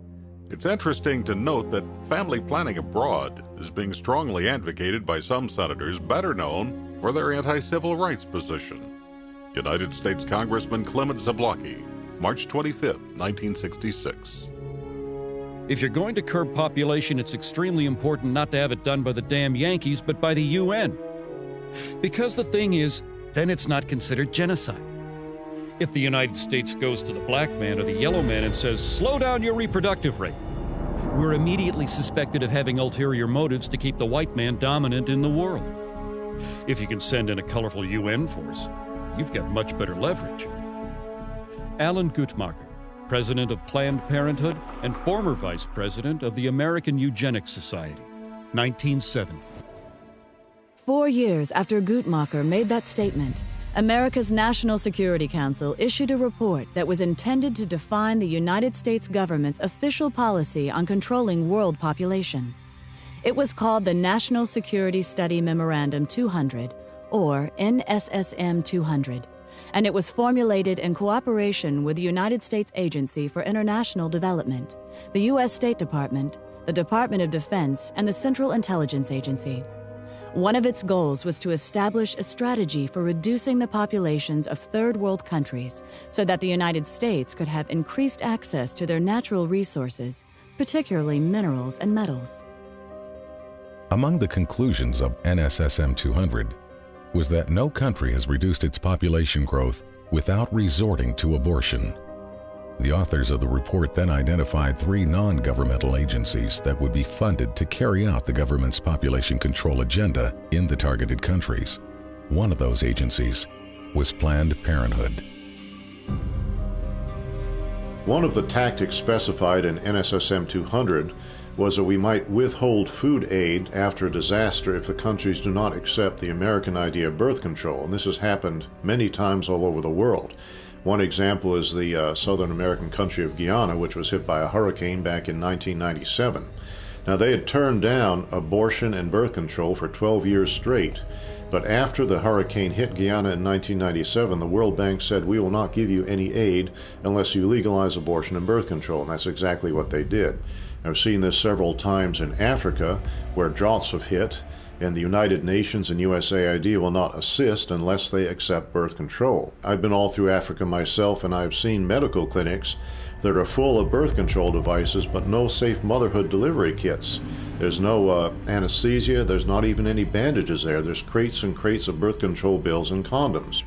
Now, while our commitment to birth control is going up every year, our commitment to authentic economic development is dropping. So we see less clean drinking water funding, less school funding, see less medical clinic funding. Another example is Haiti. Haiti has been hit by hurricanes several times, and the United States and other countries are saturated with birth control. In Haiti now, any woman, 90% of women at least, can now get access to any kind of birth control they want to, government funded, but less than 20% of the Haitians have access to clean drinking water. Now try to imagine there being a natural catastrophe in a country like Canada or Australia or France or England. And we go in there and we say to them, we're not going to offer you any kind of aid unless you accept our philosophy on birth control and population control. That will be outrageous. But that's our standard operating procedure when we go to a black country after a catastrophe of some kind. You cannot believe that we are going to treat people in a foreign country like this and not treat our own population of African Americans the same way. Consider what happened after Hurricane Katrina. One of the first things we did was bring in birth control and contraception. And as we all know, the hurricane disproportionately affected black families in that area. And I seriously doubt if the same kind of disaster hit a middle-class white area, the first response would be condoms and birth control. This idea that population control could be used to control a specific population was not unique to NSSM 200. For example, before the Nazis took power in Germany, abortion had been illegal except to save the life of the mother. But under Hitler, the Hamburg Eugenics Court ruled that it would still be illegal for Aryan women, but legal for women of what they called inferior racial stock. According to the court, encouraging eugenic abortions would promote racial hygiene and protect the health of the German people. This new policy eventually led to certain women being threatened with execution if they refused to abort what the Nazis called racially worthless babies. At about the same time this was going on in Germany, the government of Bermuda was blanketing the island with population control facilities and openly stating that their intent was to limit the numbers of blacks. Then in 1958, blacks in the Caribbean rebelled against a Planned Parenthood-led birth control campaign that was exclusively targeted at non-white residents, while at the same time, prosperous white residents were being encouraged to multiply.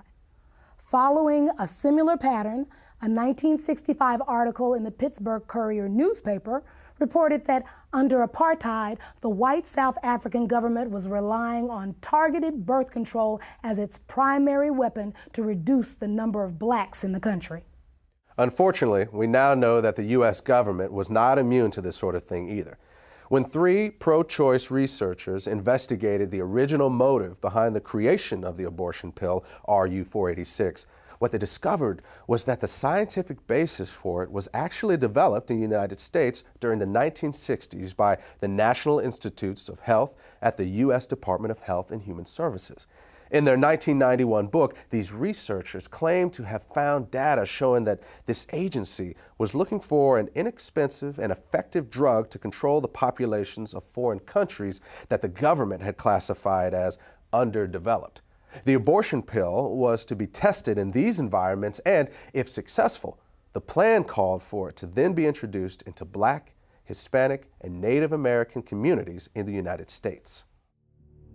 In 1977, only 3 years after NSSM 200 was issued, the director of the United States Office of Population, Dr. Reimert T. Ravenholt, publicly stated that it was the U.S. government's intention to sterilize 1/4 of the world's female population. According to Ravenholt, one of the driving forces behind this campaign was the need to protect American financial and commercial interests. Ravenholt said that some foreign governments were refusing to give the United States permission to come into their country and control their population. He said that, in those cases, the plan was to be carried out by 2 private organizations with an enormous amount of financial support from the American government. When asked by a St. Louis newspaper to name the 2 organizations, he said that they were the United Nations Fund for Population Activities and Planned Parenthood. Among government officials who supported the Ravenholt philosophy of using American intervention to control the populations of foreign countries, perhaps the most powerful were Republican President Gerald Ford, Vice President Nelson Rockefeller, and Secretary of State Henry Kissinger. In the mid-1970s, while serving as foreign policy advisor to the Ford-Rockefeller administration, Kissinger personally helped Planned Parenthood set up an abortion counseling program for Vietnam refugees who were being housed at Camp Pendleton Marine Corps Base in California. This was done despite the fact that the vast majority of these refugees were known to be strongly opposed to abortion, and not one of them had ever requested abortion counseling. At the same time, Kissinger also refused to hold an abortion training program that was being conducted by the Agency for International Development, which operates under the direction of the State Department. Kissinger allowed this project to continue despite numerous complaints that it was in clear violation of U.S. law that specifically prohibited American foreign aid funds from being used for this purpose. The commitment that Ford, Rockefeller, and Kissinger had for this illegal project may have been a reaction to something Reimert Ravenholt had said a few years earlier. In 1973, he was speaking at a Planned Parenthood national conference where he told attendees that abortion may actually be the most demographically powerful way of controlling population. Ravenholt would eventually be honored by Planned Parenthood for what it called innovation and vision in the population field.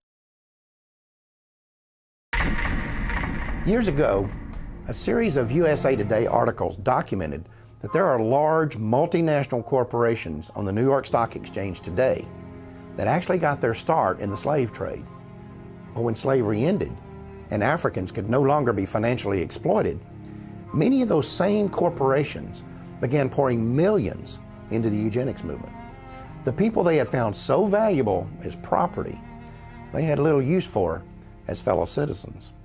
And again, some of those corporations and foundations and institutions are still around today, and every year they still pour millions into eugenics organizations like Planned Parenthood. In fact, if you look at Planned Parenthood's donor list, it reads like a who's who of corporate America. You also have individual elitists doing the exact same thing. People like Bill and Melinda Gates, Warren Buffett, Ted Turner, and many others have used their own personal fortunes to make sure that the eugenics movement never runs short of money. Of course, if you confront these people or these corporations about their support for organizations like Planned Parenthood, they'll tell you it has nothing to do with eugenics. And if someone is naive enough to believe that, that's fine. But to me, it's like someone saying, yeah, I'll give a few $1 million a year to the Klan, but I'm not really a racist. After the abortion pill RU-486 was approved for sale in the U.S., the controversy surrounding it kept the abortion lobby from being able to find an American company to produce it. That forced them to look for a foreign manufacturer. And after an 8-year search, a company owned by the Chinese government agreed to manufacture the drug for the U.S. market. The company's management made the decision after the Rockefeller Foundation agreed to provide financial backing for the project. There's also another connection between Rockefeller and RU-486. At the end of World War II, the German chemical manufacturer IG Farben was identified as the company that supplied the gas used in the Nazi concentration camps. The gas was called Zyklon B, and evidence later showed that Farben's executives knew how it was being used. In fact, evidence was uncovered to indicate that Farben engineers had actually designed the gas chambers. This led to some of them being tried at Nuremberg for crimes against humanity, including genocide and slavery. Interestingly, IG Farben was a financial partner with John D. Rockefeller and Standard Oil of New Jersey in a company called Standard IG Farben. In addition, within 3 months after Hitler came to power, the publicity director of Rockefeller Foundation and personal advisor to John D. Rockefeller, a man named Ivy Ledbetter Lee, was assigned the responsibility of directing public relations for IG Farben. After the war, IG Farben would change its name to become known as Hercht AG. Today, Hercht is a gigantic multinational corporation with subsidiaries all over the world, including the United States. Ironically, one of Hercht's subsidiaries, Rusal Uclof, is the French company that developed RU-486. In other words, the same company that produced the gas used in the Nazi death camps also produced the abortion pill that is now being used in American abortion clinics. And in both cases, there was a known connection to the Rockefeller Foundation. On the week he was inaugurated, Bill Clinton received this letter from attorney Ron Weddington. Weddington is the ex-husband of Sarah Weddington, the lawyer who successfully argued for the legalization of abortion in the Roe v. Wade case. 26 million food stamp recipients is more than the economy can stand. You can start immediately to eliminate the barely educated, unhealthy, and poor segment of our country. No, I'm not advocating some sort of mass extinction of these unfortunate people. Crime, drugs, and disease are already doing that. I am not proposing that you send federal agents armed with Depo-Provera dart guns to the ghetto. You should use persuasion rather than coercion. Our survival depends upon our developing a population where everyone contributes. We don't need more cannon fodder. We don't need more parishioners. We don't need more cheap labor. We don't need more poor babies. 2 days after being sworn in as president, Bill Clinton issued an executive order that allowed federally funded agencies to refer low-income women for abortions. He also directed that American dollars could be funneled to organizations that promote abortion in foreign countries. The Aid to Families with Dependent Children program is the worst boondoggle ever created. When a sullen black woman of 17 or 18 can decide to have a baby and get welfare and food stamps and become a burden to us all, it's time to stop. Dr. Edward Allred, abortionist, 1980. Edward Allred is the owner of one of the largest chains of abortion clinics in the United States. Not long before Allred made this statement, the Los Angeles Times had reported that his California facilities were handling referrals made by Planned Parenthood. Even as late as the 1960s, the wealthy elite who made up the eugenics movement never tried to hide the fact that their agenda was driven by financial considerations as much as it was driven by the desire to create racial purity.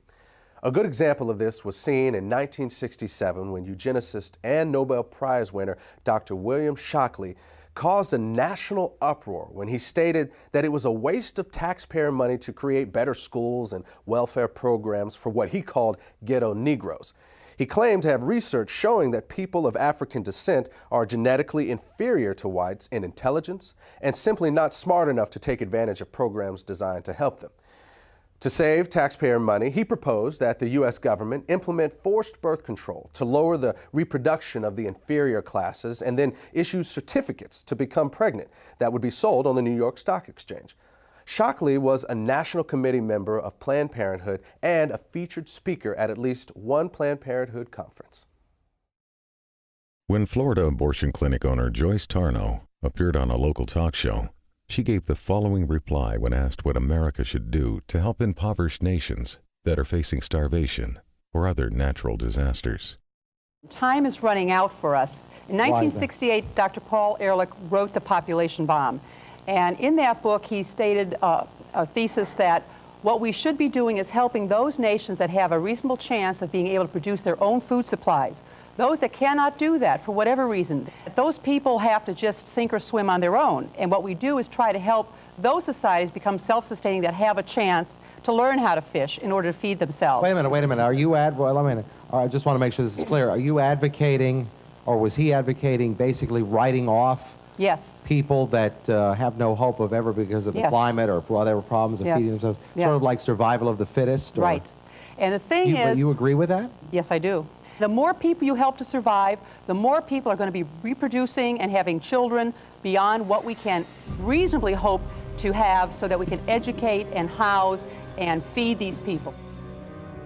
When Joyce Tarnow retired in 2004, she told a local newspaper that she had tried to get as many people sterilized as are in my way. She also restated her views on foreign aid, saying that the United States should help those countries that can prosper, but let the others wither on the vine. Citing Haiti as an example, Tarnow said that the Haitian people should be made to stew in their own juices because they had destroyed their environment. In order to really understand the role money plays in the eugenics movement, it is important to keep in mind that its original mission was not to make a profit, but to eliminate a group of people that the elite saw as a financial burden because of things like welfare, crime, taxes, and so forth. And when you look at the wealthy individuals and corporations that fund the modern eugenics movement, you see that this is not really changed. You also see that these people are willing to pay out big money to those who can carry out their agenda. And when Planned Parenthood figured this out, they volunteered for the job. The result is that money has been poured into this organization to the point that Planned Parenthood is now a billion-dollar multinational corporation that operates the largest chain of abortion clinics and birth control facilities in America. While much of Planned Parenthood's financial success has been because of donations from these wealthy individuals and large corporations, it has also raked in billions from you and me. In 2006 alone, despite having made over $60 million in profit, Planned Parenthood received about $350 million from the U.S. government. And in 2009, Planned Parenthood will receive approximately $1 million every single day from the American taxpayer. That's $1 million every 24 hours. That comes directly out of your paycheck and mine. Now, what you may find interesting is how your money is being spent. To give you just one example, we're going to show you part of a website that Planned Parenthood launched in 2008 called TakeCareDownThere.com. The clip is titled, "I Didn't Spew," and I warn you, Many of you are going to find it highly offensive, and you're going to find it especially inappropriate for children, despite the fact that is exactly who Planned Parenthood created it for. As you watch this piece, remember, you helped pay for it.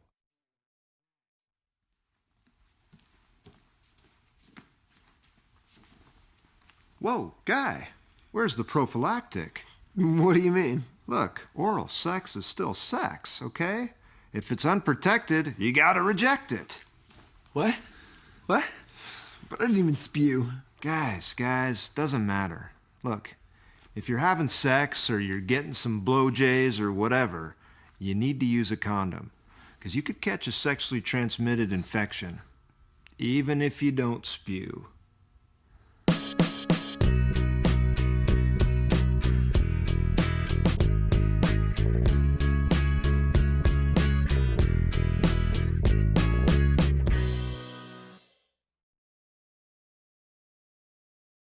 Now, does this clip say anything about how Planned Parenthood sees African Americans? You'll have to judge that for yourself. But there's no doubt that if this same video had been made by a bunch of white supremacists or the Ku Klux Klan or some neo-Nazi group, we would all understand the symbolic message behind it. In 2007, Live Action Films of California conducted an undercover investigation of Planned Parenthood offices in several states. Under the direction of the organization's president, Lila Rose, the goal of the project was to determine whether Planned Parenthood officials would accept financial donations on the condition that the money would only be used to eliminate African Americans. The following clips are from the actual recordings of those conversations. When I underwrite abortion, does that apply to minorities too? If you specifically want it to underwrite an abortion for a minority person, you can target it that way. You can specify that that's how you want it spent. Okay, yeah, because there's definitely way too many black people in Ohio, so I'm just trying to do my part. Okay, whatever. Well, blacks especially need abortions too, so that's what I'm trying to do.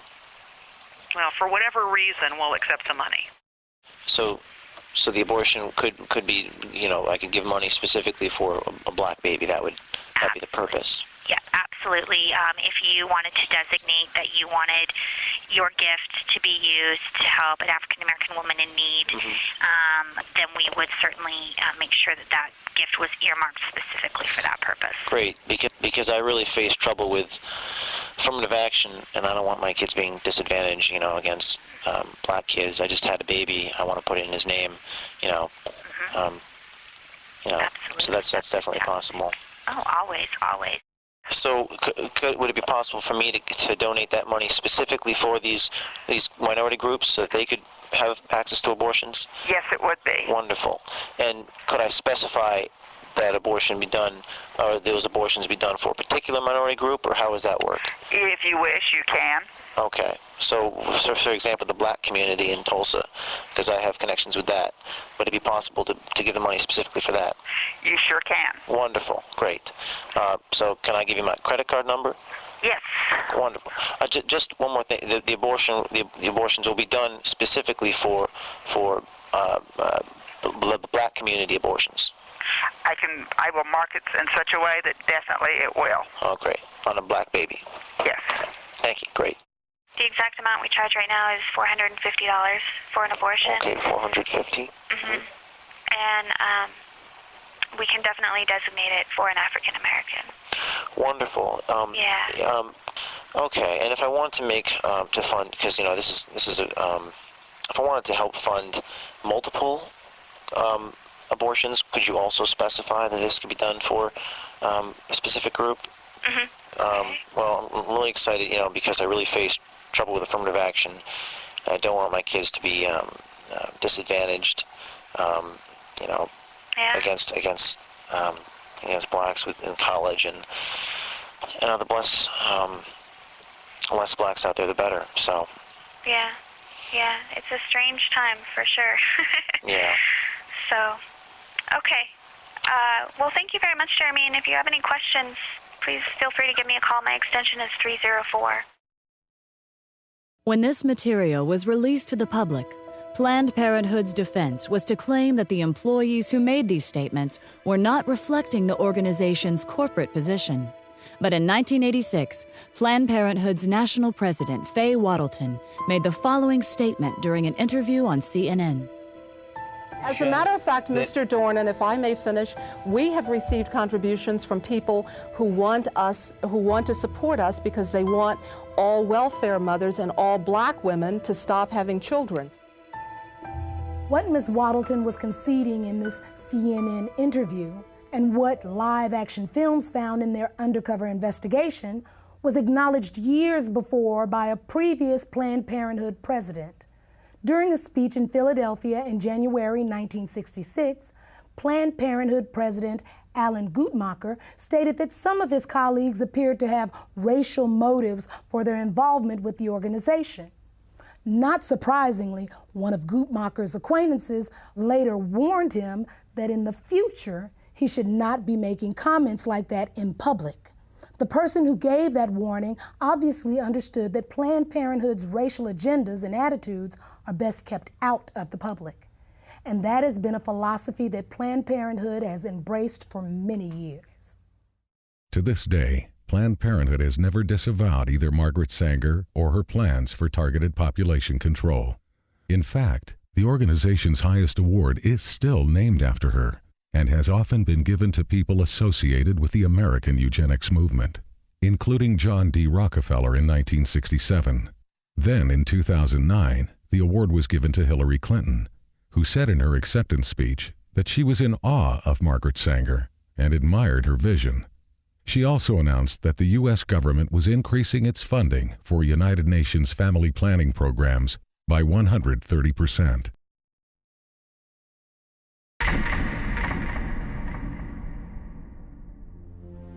Frankly, I had thought that at the time Roe was decided, there was concern about population growth, and particularly growth in populations that we don't want to have too many of. Ruth Bader Ginsburg, United States Supreme Court Justice, July 2009. When it comes to exposing eugenics in modern America, that quote by Ruth Bader Ginsburg is the smoking gun. I mean, here is the most radical advocate of legalized abortion that's ever been on the Supreme Court, openly admitting in the New York Times that the real issue was never women's rights or privacy or reproductive freedom or being pro-choice. No, what she is saying is that the driving force behind making abortion legal was to exterminate certain groups of people. In other words, it was the Supreme Court's way of legitimizing a philosophy that's been pushed for the last 150 years by these ultra-wealthy elitists who believe they have the right to eliminate anyone that they have decided is inferior. And Planned Parenthood became the golden child of these people because they're the ones who figured out how to put this philosophy into practice. It was Planned Parenthood who figured out that the way to make eugenics work is not to kill people, but to convince the targeted group to commit cultural suicide. And the way you do that is with birth control and abortion. And Planned Parenthood has been successful at this because, unlike other eugenics organizations, they have always been able to keep their agenda hidden, not only from the public, but often from their own people. I mean, there are Planned Parenthood employees and volunteers all over this country who I'm convinced have no idea what they're actually mixed up in. But when Ruth Bader Ginsburg said what she said in July of 2009, she let the cat out of the bag. She made it clear that abortion was legalized in order to eliminate people that she and other elitists just like her don't want there to be too many of. And I think we all know who they're talking about. The fact is, when you actually sit down and research this issue, what you come to see is that if blacks had never been stolen out of Africa and brought here in chains, there would never have been a eugenics movement in the first place. There would never have been government sterilization boards. No one would have ever suggested putting birth control chemicals in the water supply. No one would have ever called for the legalization of abortion. And you would have never heard the terms population control and family planning. I mean, any way you cut it, if slavery had never existed, Planned Parenthood would not exist today. In January of 2010, the state of Pennsylvania issued a report showing that even though less than 11% of its female population is black, they account for over 40% of the abortions performed in the state. Then, on February 14, 2010, Planned Parenthood opened a new abortion clinic in a section of Portland, Oregon that has a white population of under 2%. That facility is located on Martin Luther King Boulevard.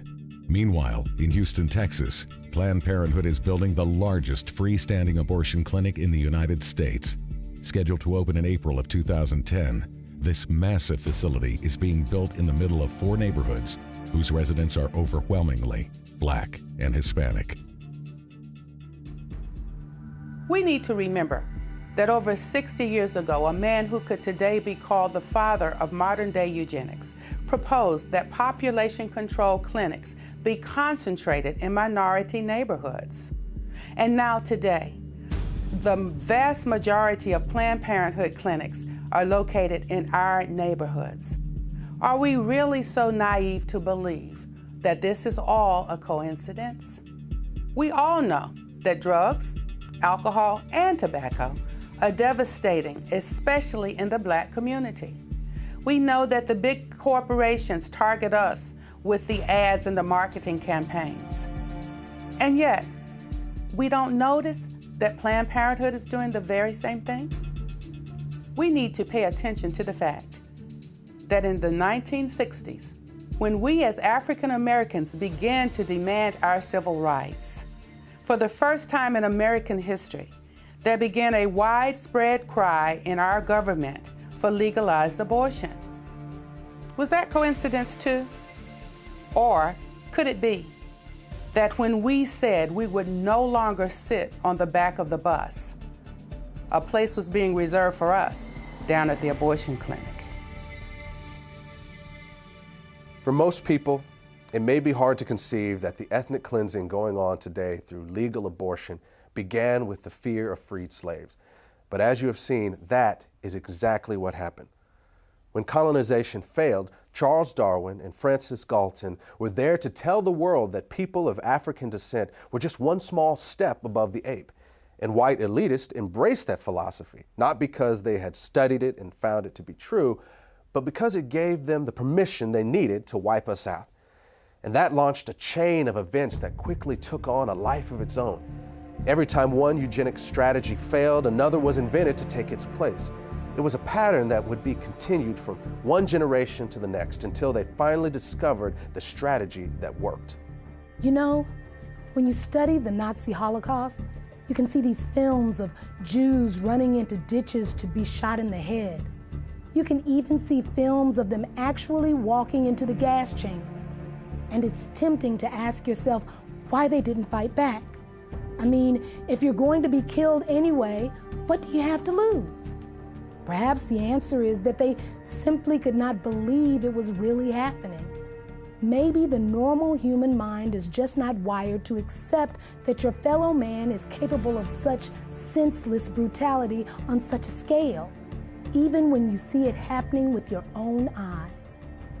As African Americans, we need to recognize that we are doing the same thing. We need to understand that terms like pro-choice and reproductive rights and family planning are nothing more than marketing slogans. They're just code words that organizations like Planned Parenthood use to hide the fact that we're voluntarily submitting to the will of those who have been trying to exterminate us since the day slavery ended. At the beginning of this program, we told you that the Maafa didn't end with the freeing of the slaves, and that in fact, it hasn't ended yet. Now you've seen the rest of the story. Now you know that legalized abortion is more than just a crime against humanity. It is also the continuation of a 150-year-old racial agenda that was founded in Black genocide. And I hope that you have also come to see that as long as abortion remains legal, the Maafa cannot end. Thanks for watching. Brothers and sisters, it is time. Yes, it is. Amen. Brothers and sisters, it's time for us to go to the streets on this issue. Yes, it is. We need to be in the streets on this issue. Amen. If we look the other way, while our smallest brothers and sisters are being lynched in the room We lose the right to be outraged that we were once lynched by the Klan. When white supremacist Tom Messer tells his followers to invest their money in ghetto abortion clinics, he's not talking about reproductive rights. He's talking about reproductive racism. Yes, he is. When two guys write a book talking about Steve Levette, John Donahue,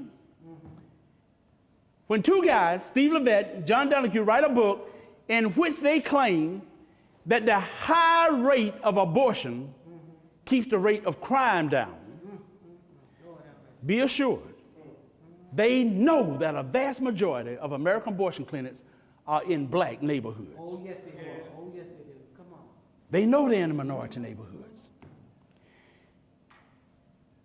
What we need to understand is when we let Planned Parenthood into our schools, when Planned Parenthood put their death camps, when we let them put their death camps in black communities, in our communities, That's right. and when we sit back and let an elected government official take money out of our paycheck to pay Planned Parenthood, we've been played like fools. Oh, yes, we have. Jesus. The fact is, if we tolerate something as evil as abortion, we cannot be surprised if it turns around and is used against us. We can't be surprised if it's turned around and used against us. We can't be angry if it's turned around and used against us. Notice for sure, as long as abortion is legal, in America, we'll never be able to stop it being used to commit black genocide. That's right. Amen. We'll never be able to use it as a weapon for what I call the Maafa. The fact is, if we tolerate something as evil as abortion, we cannot be surprised or angry when it's turned against us. Said that one, didn't I? You know it's easy, you know it was easy to spot the enemy when he was a redneck, toothless redneck. Probably spent about 3 years trying to get past the 4th grade. But today, our enemy don't wear white hoods. No, they don't. Come on, man. Today, our enemies wear a white lab coat. Yes, yes, with a stethoscope around his neck. yes. And what gets really aggravating sometimes, like a pimp, sometimes he's black. Come on. And this is not about political parties either, because there's a reason I'm an independent. Both the Republican Party and Democratic Party have been in bed with Jezebel and the eugenics business for more years than you and I have been alive. Come on, that's right. I will also tell you this, every time we vote for politicians who tell us they are pro-choice, it's like we're spitting on the graves of our ancestors. Our ancestors did not break the chains of slavery. No, they didn't. They didn't escape the plantations and the cotton field just so we could actually then take power and give it to political people who are there to wipe us out. Jesus. That's right. Amen.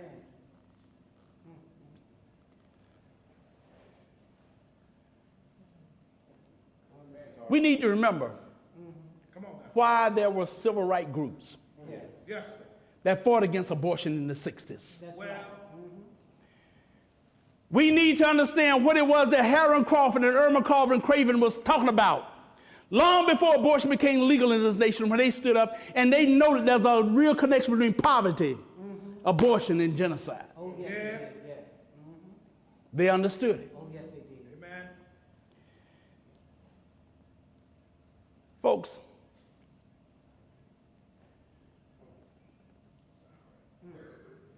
you know, it's time we looked at what's been done to our children. Come on now, Pastor. I had the privilege of meeting Mamie Till in Chicago years ago. Yes. She complimented us on what we were doing. Yes. And my heart was really moved sitting next to her and having this lady look me in the eye and tell me that. Yes. Well, because you remember Emmett Till. And we have to remember what happened. Yes. When he was beaten and bludgeoned. Yes. So bad. Yes. That most of the time people say, whoa, there's got to be a closed casket. His mother decided, no, no, no. She demanded an open casket because she wanted the world to see what they had done to her baby. That's right. Amen. That's right. And it's time we now look and not look away and look what has been done to our children in the womb. Yes, yes, yes. It's womb lynching. Yes, it is. Yes, it is. Yes, it is. Come on now. Now, the point is not that killing a black child is worse than killing a white child. It's not. Regardless of the victim's skin color, that's right. eye color, that's right. or hair color. Come on now. Legalized abortion is a crime against all humanity. Amen. Amen. That's Every right. one of us. But it's also, it's like a loaded gun aimed right between our eyes. Jesus. Well, And every time we walk into a voting booth, oh yeah.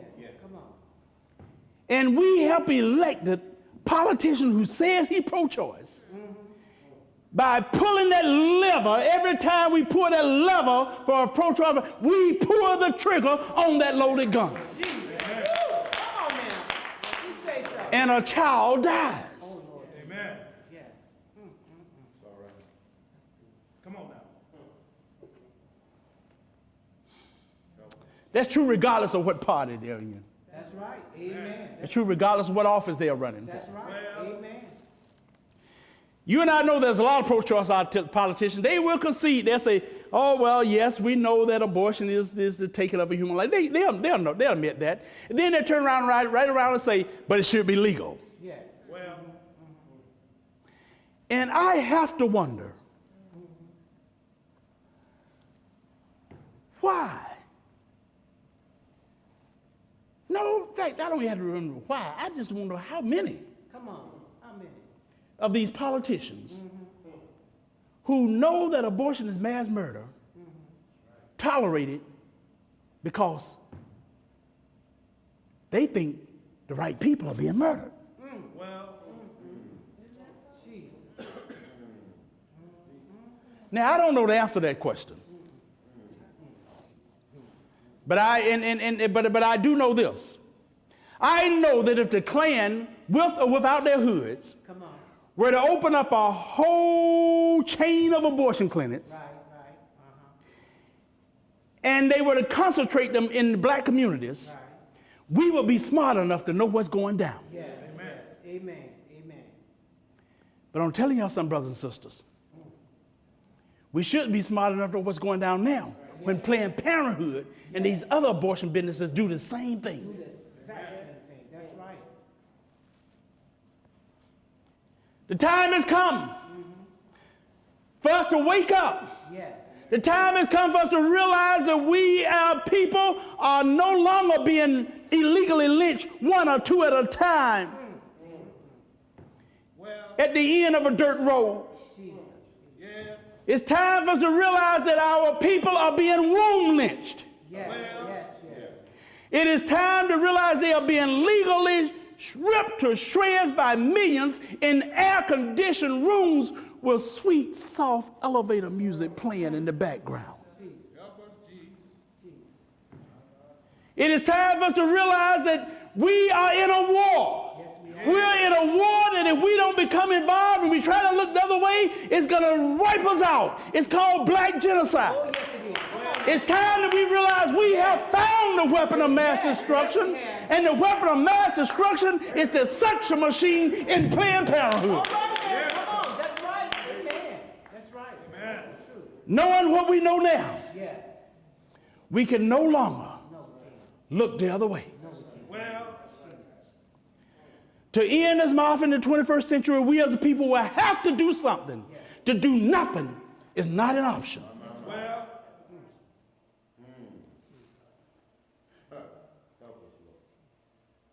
The only question left to answer is,